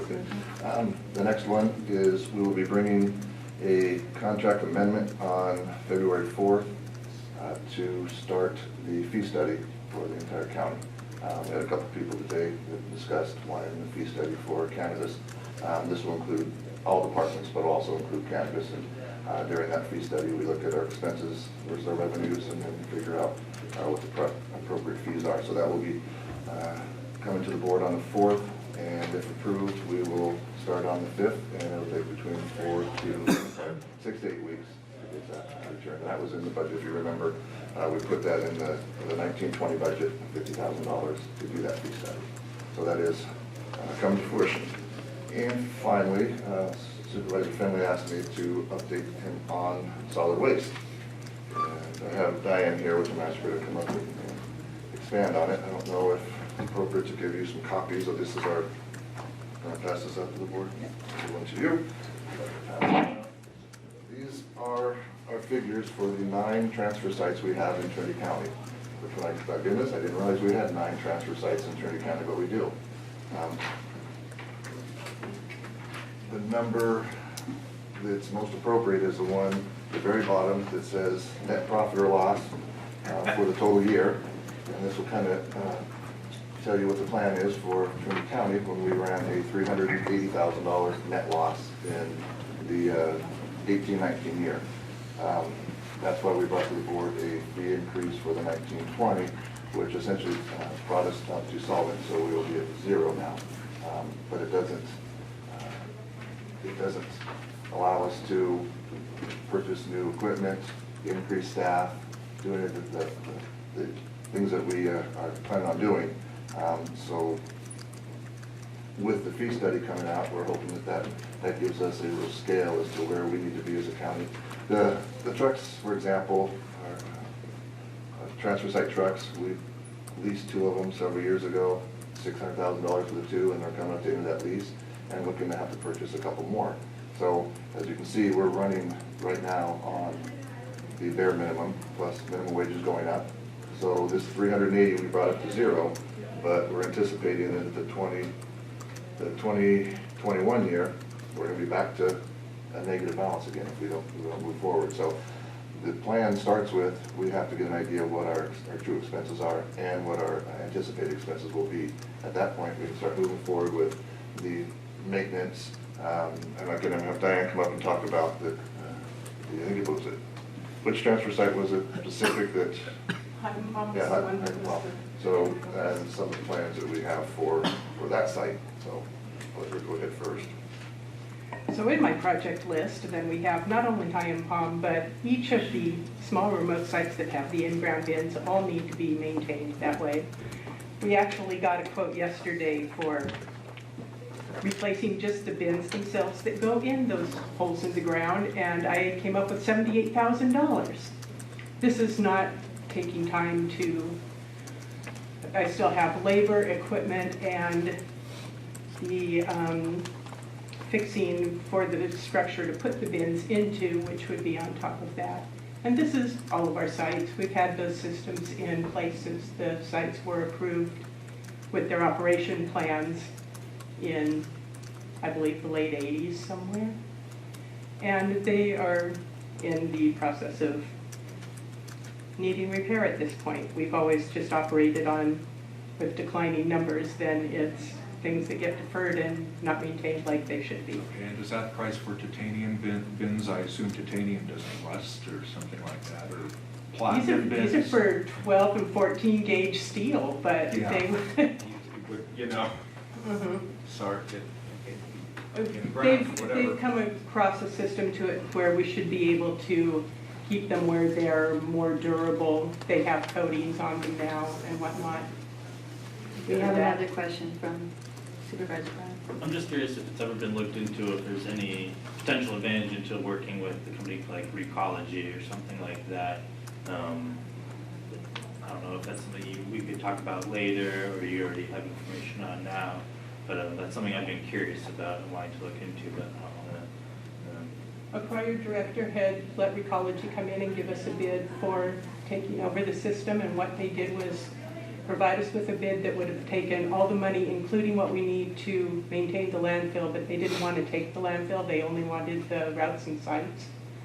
And the bid was somewhere around 2.5 mil, I believe, which was our total operating budget at that time. Do you know what year that was? Oh. I don't, I can look it up, I have it back in my paperwork at the office. but I 5 years don't ago, remember. 10 years ago? It's been more than that, because we no longer have a fill site. Okay. So we have another question with Supervisor Groves. You're very popular today. She's my favorite person to talk to. So on this sheet, it says the tipping fee is collected, but it doesn't, unless I'm blind here, which could be, we don't talk about the $100 annual fee. That's basically what you have, the annual fee that has to cover the landfill, post-closure maintenance, and all of the operating and overhead that's not specific to sites and routes. Then that's what's covering part of this loss at that point. What I have in parcel fee numbers, I've looked back in 2016, then I sort of looked at what our resident numbers were that I wrote in on my schedule. That I'm sorry I didn't have time to get on the schedule that you're looking at. But like for Hayfork, then there's a 996 residences, 589 on Habel, 737 on Burt Ranch, 95 on Big Bar, 441 on Junction City. Hyam is 232, and a combination of Ruth and Van Dusen is 181 residences. So we can actually go through on houses and see who's good at throwing away stuff and who's not. Well, not anymore, they don't collect your number. So we are going. So just to be clear, so in my mind, so basically that 100 goes to the million plus we owe just to maintain the old landfill. Yeah, yes, it does a annual maintenance and post-closure maintenance that runs about $200,000 a year. And then it covers the operating overhead that's just, well, it's not operating, it's the administrative overhead more.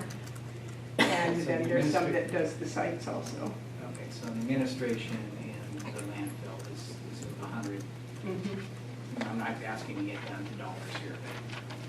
So if I'd somebody have to asks go back too long to get, these are more current numbers, so they aren't as detailed as I could be with more time to look at. All right. So I get asked that question a lot. I think that's good to know that we can tell people they're actually going to different places. And I am trying to work to a point where I can have it where those comparisons are more readily available.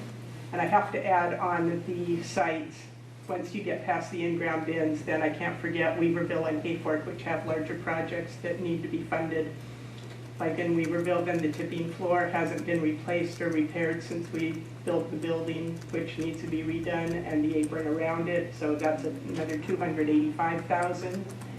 And to upgrade Hayfork to be a tipping floor like Weaverville, which is what it really should be, we're looking at probably around $452,000 was the last number I got on that. And that was probably 8, 9 years ago. I think it was in 12, yes. Thank you.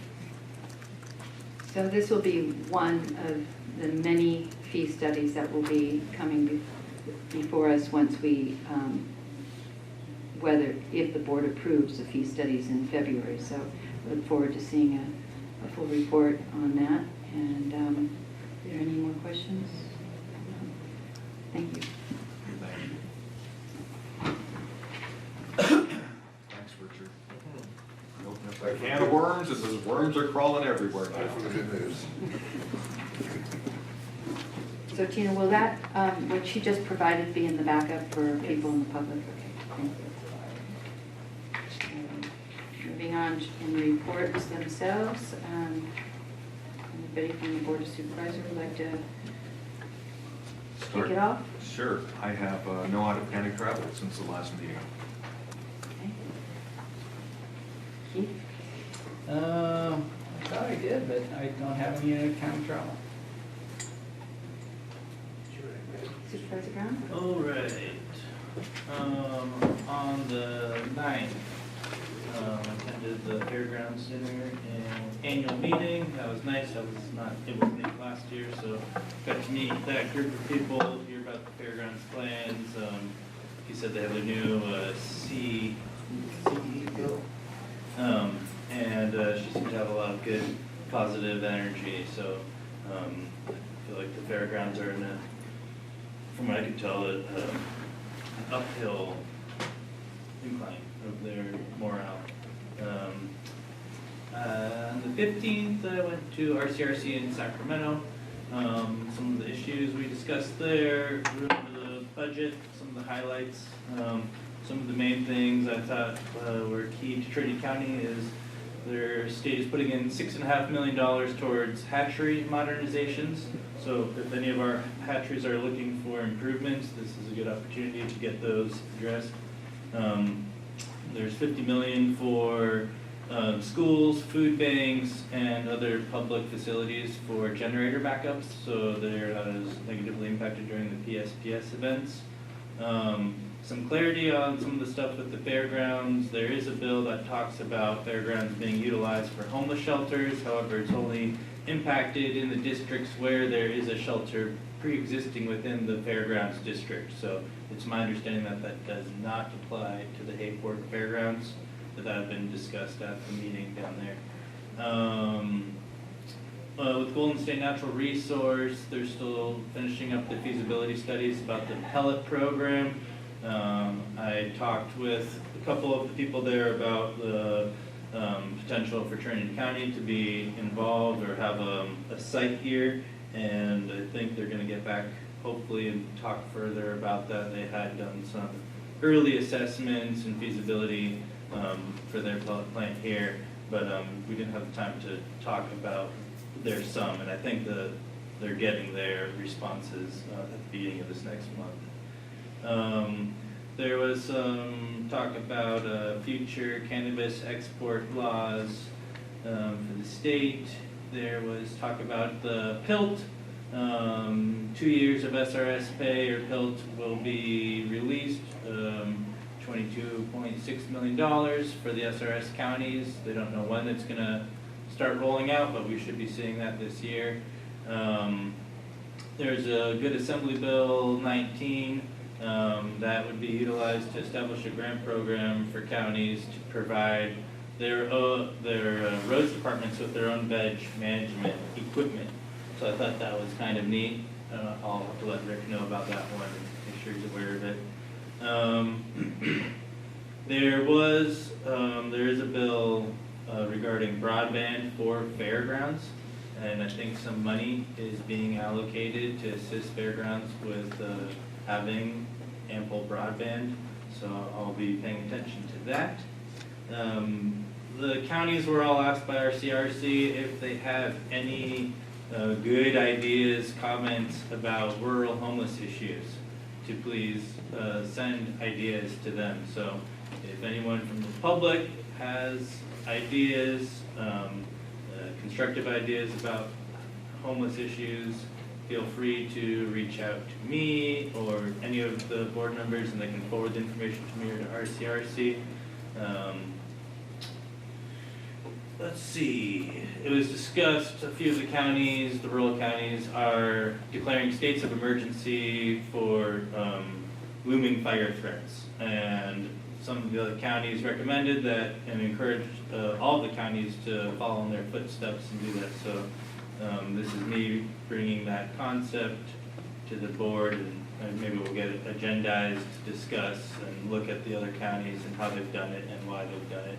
But I think at least 3 or 4 counties now have done this pre-state of emergency, and it's kind of, then there are conservative counties doing this. It's not like a progressive thing. So I'd like to see if that's something we should consider doing. That was more or less it. With the budget, cap and trade, they're putting out $200 million for wildfire prevention, prescribed burns, fuel breaks, so hopefully we'll see some of that in Trinity County. I went and cleaned up some trash in Burnt Ranch, and in the trash we found over, I don't know, 50 or 60 hypodermic needles. So I mentioned this at the disaster council meeting, and trying to find some ways of having sites where needles like these can be deposited, and making sure the public's aware of how to deal with this. It was exciting to go pick up this trash that I've been seeing for, I don't know, a month and a half on the side of the road. We're like, hey, let's do this. And we got down there, started getting into it, and I was like, oh my God, this is 1, dangerous, 2, kind of scary, and 3, really sad. And thinking about Trinity County as a whole and how we want to make this a tourist-friendly county and how that's an economic opportunity for us, it was concerning to have this right off the side of the highway, and thinking of tourists that pull over to let their kids go to the bathroom or to, take a vista view picture. If someone from Germany is here on a family vacation and they find this, I doubt they're going to tell any of their 10 or 20 friends to go check out Trinity County. And so it made me concerned about just the overall presentation of when you're driving down the highway and we have the trash and we have things there. That is kind of the first thing people see, tourists see, is just the view from the highway. And I think, I know for myself, I'll be taking better note of what's on the side of the highway and more ambitious to clean it up and join the Adopt a Highway program. But I just wanted to bring that to everyone's attention. And there are also, spoons and other nasty accoutrements that come with stuff, and baby diapers and everything. But it felt good, and I didn't get hurt. So I would like to kind of keep that as an item of discussion. Maybe we can bring it up at the next board meeting, some of the solutions and drop-off points and things like that. So at the disaster council, you talked to our public health official, and it was going to be scheduled for the opioid committee, and they had just, actually, we're going to be talking about that, the grants. So maybe there'll be places positioned throughout the county, some kind of disposable area, and I think that was going to be agendized for them to try to work out. So I'm sure that will be coming back to the board to be discussed. So thank you for doing that. Yeah. It's really good. Do you want to talk about our CRC, the night? Oh, the RCRC got its new board members and committee members all got sworn in and everything. I don't know if you want to get into details of who's representing and things like that. I might be able to Darren McDaniel from, I believe, Tulare County? Tulare County. Tulare County. Yeah, it's not Tuolumne was Randy. It's Tulare, and the next is Modesto, I think. Mono County, Stacy from Mono County. Stacy.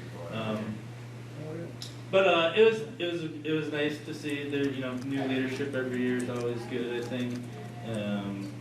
It was a little different than last year's. I did make last year's, and last year's was more intimate. It was just the RCRC group. This year, because CSAC was in Sacramento, they had meetings. A lot of the CSAC people came over and participated, and it definitely, the RCRC, you know, I'm really honored to be on that board, and it's a privilege because it is the epitome of rural issues and what makes us set aside from suburban and urban and coastal. And although the issues are sometimes overlapping, it's the rural issues don't get the loudest voice. We don't get the big populations making for the big mass to get the attention and the dollars allocated per person. So it is a very valuable asset to Trinity County, and don't want too much CSAC influence in there. That's all I have to report. We do have a question. Oh, So did they Supervisor discuss, Groves, go ahead. yes, did they discuss AB5 at all? Which is the gig law? The new labor law? Yeah. It was discussed. It wasn't discussed formally. It was brought up. That I'm looking here at some of the summary I was sent because it wasn't put on the summary. It was discussed as a really bad thing so far, is all I've heard, is that it's really bad. I know it's impacting the mill and the truck drivers, it impacts foresters, anyone who's an independent contractor, it's impacting them. And the bill passed, and so everyone's scrambling to figure out how it's impacting them, and if they're gonna be able to offer full-time employment or not. So there was no summary except that no one likes it, except maybe Uber and Lyft drivers.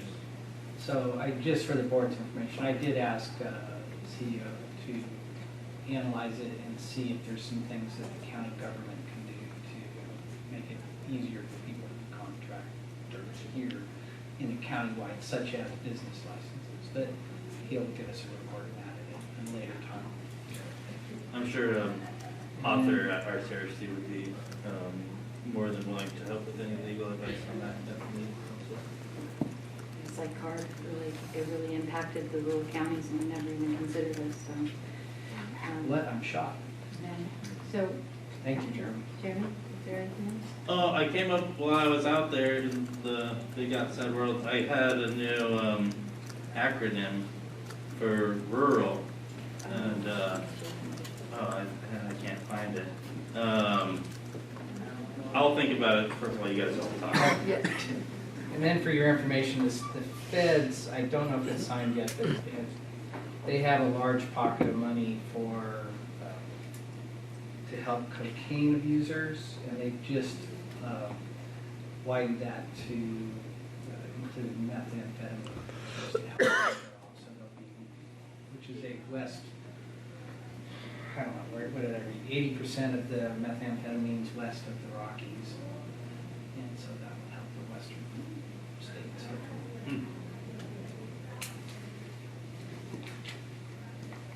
Are we concluded then? I am concluded.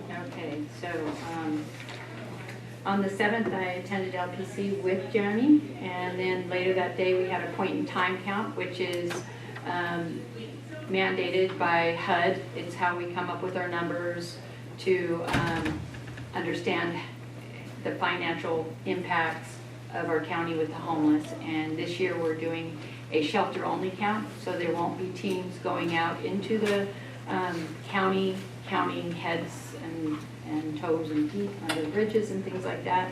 On the 9th, Northern California EMS, there's been a lot of new leadership, a lot of exciting things going on with NorCal, and the state is supposed to front us money to help keep it running, and it was due like 8 months ago, and we just got last year's for this year, so that's really good.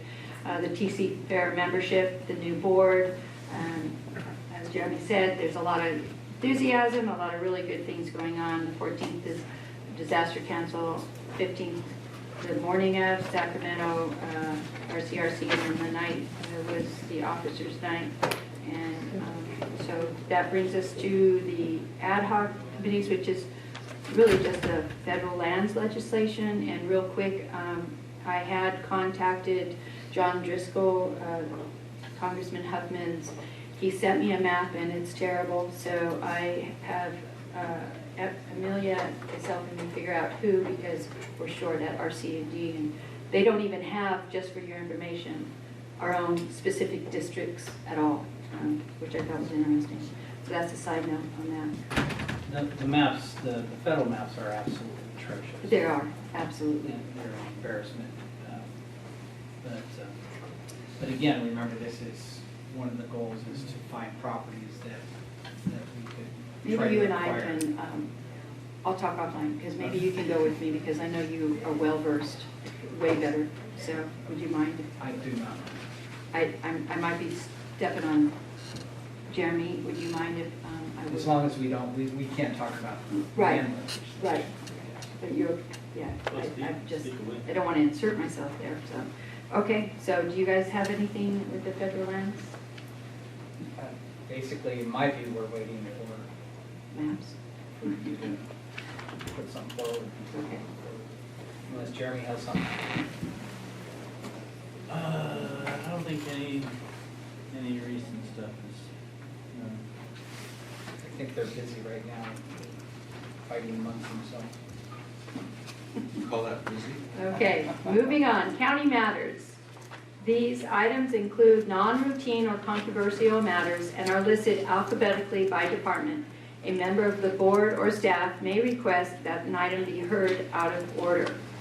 And I believe there's only the one. So this is going to take a minute.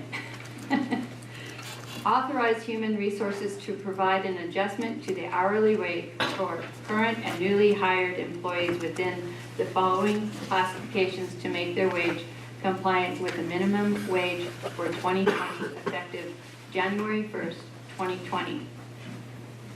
Okay, so non-exempt classifications.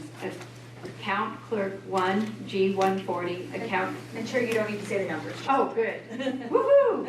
Account clerk 1, administrative clerk 1, administrative clerk 1, non-representative, administrative clerk 2, administrative clerk 2, non-representative, animal care attendant, custodian slash office manager worker, deputy clerk slash recorder, gate attendant 1, gate attendant 2, jail cook, library assistant 1, library assistant 2, maintenance worker slash custodian, transportation aide, vocational trainee, vocational assistant, exempt classifications, accountant 3, administrative services officer, building inspector 3, eligibility specialist supervisor, employment and training supervisor, facilities operations superintendent, food services manager slash corrections, health education specialist supervisor, mental health service act coordinator 1, mental health service act coordinator 2,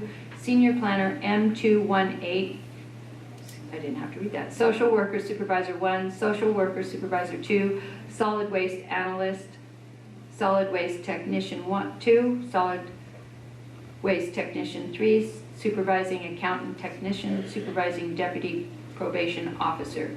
Approximate increase for current employees is $6,421 per month, $365 for general unit, general fund employees, $1,923 for general unit, non-general fund employees, $1,994 for management unit, general fund employees, and $2,139 for management unit, non-general fund employees. 2 minutes, 40 seconds. Pardon? 2 minutes, 40 seconds. Oh, that's not bad. Okay, so effective January 1st, 2020, California minimum wage has increased. For non-exempt employees, it's $13 an hour, and for exempt employees, it's 2 times minimum wage, which equates to $26 an hour. There are some non-exempt and exempt classifications which are now affected by this, as you've read through them all. What I'm asking today is that you grant Human Resources Authority to provide any affected employees a minimum wage adjustment to meet these requirements of 13 and 26. Also including any new hires that we authorize that correct the fee amount without having to come back to the board per County Code 2.60.410A when we're offering above A steps. So there could be a few of those. And I do want to note that minimum wage will continue to increase annually through 2023.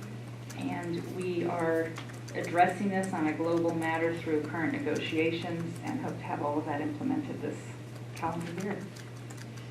Thank you, Shelley. Are there any questions from the board? From the public? Having seen none, I move it back to the board. I'll move to accept 4.1 as presented. Oh, second. Thank you. All those in favor? Aye. Aye. Any opposed? Motion moves forward. Thank you.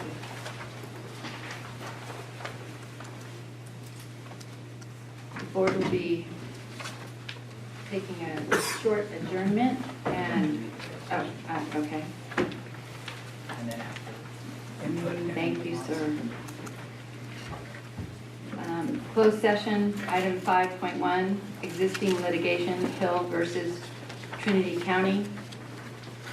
Government Code Section 54954.5C, conference with legal counsel, existing litigation, number of cases 1, Hill versus Trinity County Superior Court, case number 18CV081. Closed session, item 5.2, Government Code Section 54954.5F, conference with labor negotiations, county's designated representatives, David Prentice, Sophia Meyer, and Shelley Nelson, employee organizations, Deputy Sheriff's Association, Probation Peace Office Unit, Management and Confidential Unit, and General Unit. So, Dr. Coons, would you please explain what we're going to be doing? Yes, it's board discretion if you'd like to adjourn now. There has been a tour set up for you out at the new jail facility. We are going vertical now, no more horizontal. Walls are going up. A lot of the door frames are in, so it's a good time to walk through. Rick is the sheriff, I think, will attend if we go out there. Am I correct? Yes, sheriff will attend. And Rick is scheduled with the project manager to take the board through a brief tour. It's not too muddy. He says we can drive almost up and then get to the slab pretty quickly. So if the board would like to choose to do so, we can do that now, or we can postpone it. What is the pleasure of the board? I'd like to Postpone to what? Till after closed session, Okay. or indefinitely. I would just, let's get this done. Yeah, let's get closed session You done. want to use closed session? Okay, if we get hold of them, let them know, we'll be probably an hour or more. I can't imagine it being that long. Sheriff Saxon, I was hoping that our fifth supervisor would be in attendance. I understand there's some complications. Would you allow the board to take a picture with you with your proclamation? Before we go into closed session, we have a picture with you? We're just missing, I was hoping Judy could be. At your pleasure. Please come on up. That's a quick picture. Okay, we'll take 2 minutes. a 2-minute break while we're doing this. I'll start the timer. Take a 2-minute break for a picture off. Thank you. Sorry about that. We're going to take a break. We're going to take a picture. 2 minutes break. And we'll read closed session. She already read closed session, why don't you just pull the We'll just do a quick picture. Done. I know Then Joe. you recess and you go to closed session when everybody's out. Just real quick. I screwed up. I just want to know. Watch out, she's. Whatever you want. Where is it? Be on this side of the chair. Where do you want me? In the middle. Things are where they don't want to hurt it. Oh,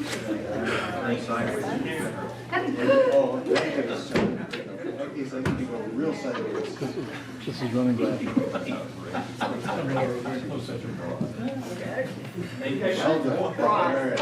Well, yes, you have to. I didn't want to hold you up. Thank you. Thank you.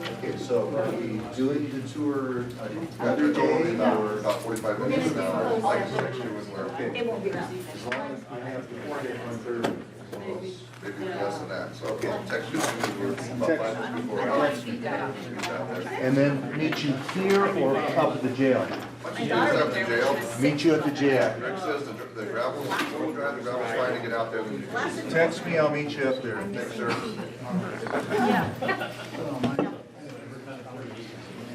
I'll go ahead. It's Will, So we're going to move into closed session, so before we do that, any public comment before we go into closed session? Having seen none, we bring it back to the board and we enter into closed session. Thank you. Go. Reporting out on item 5.1, direction given. On item reporting out 5.2, direction given to staff.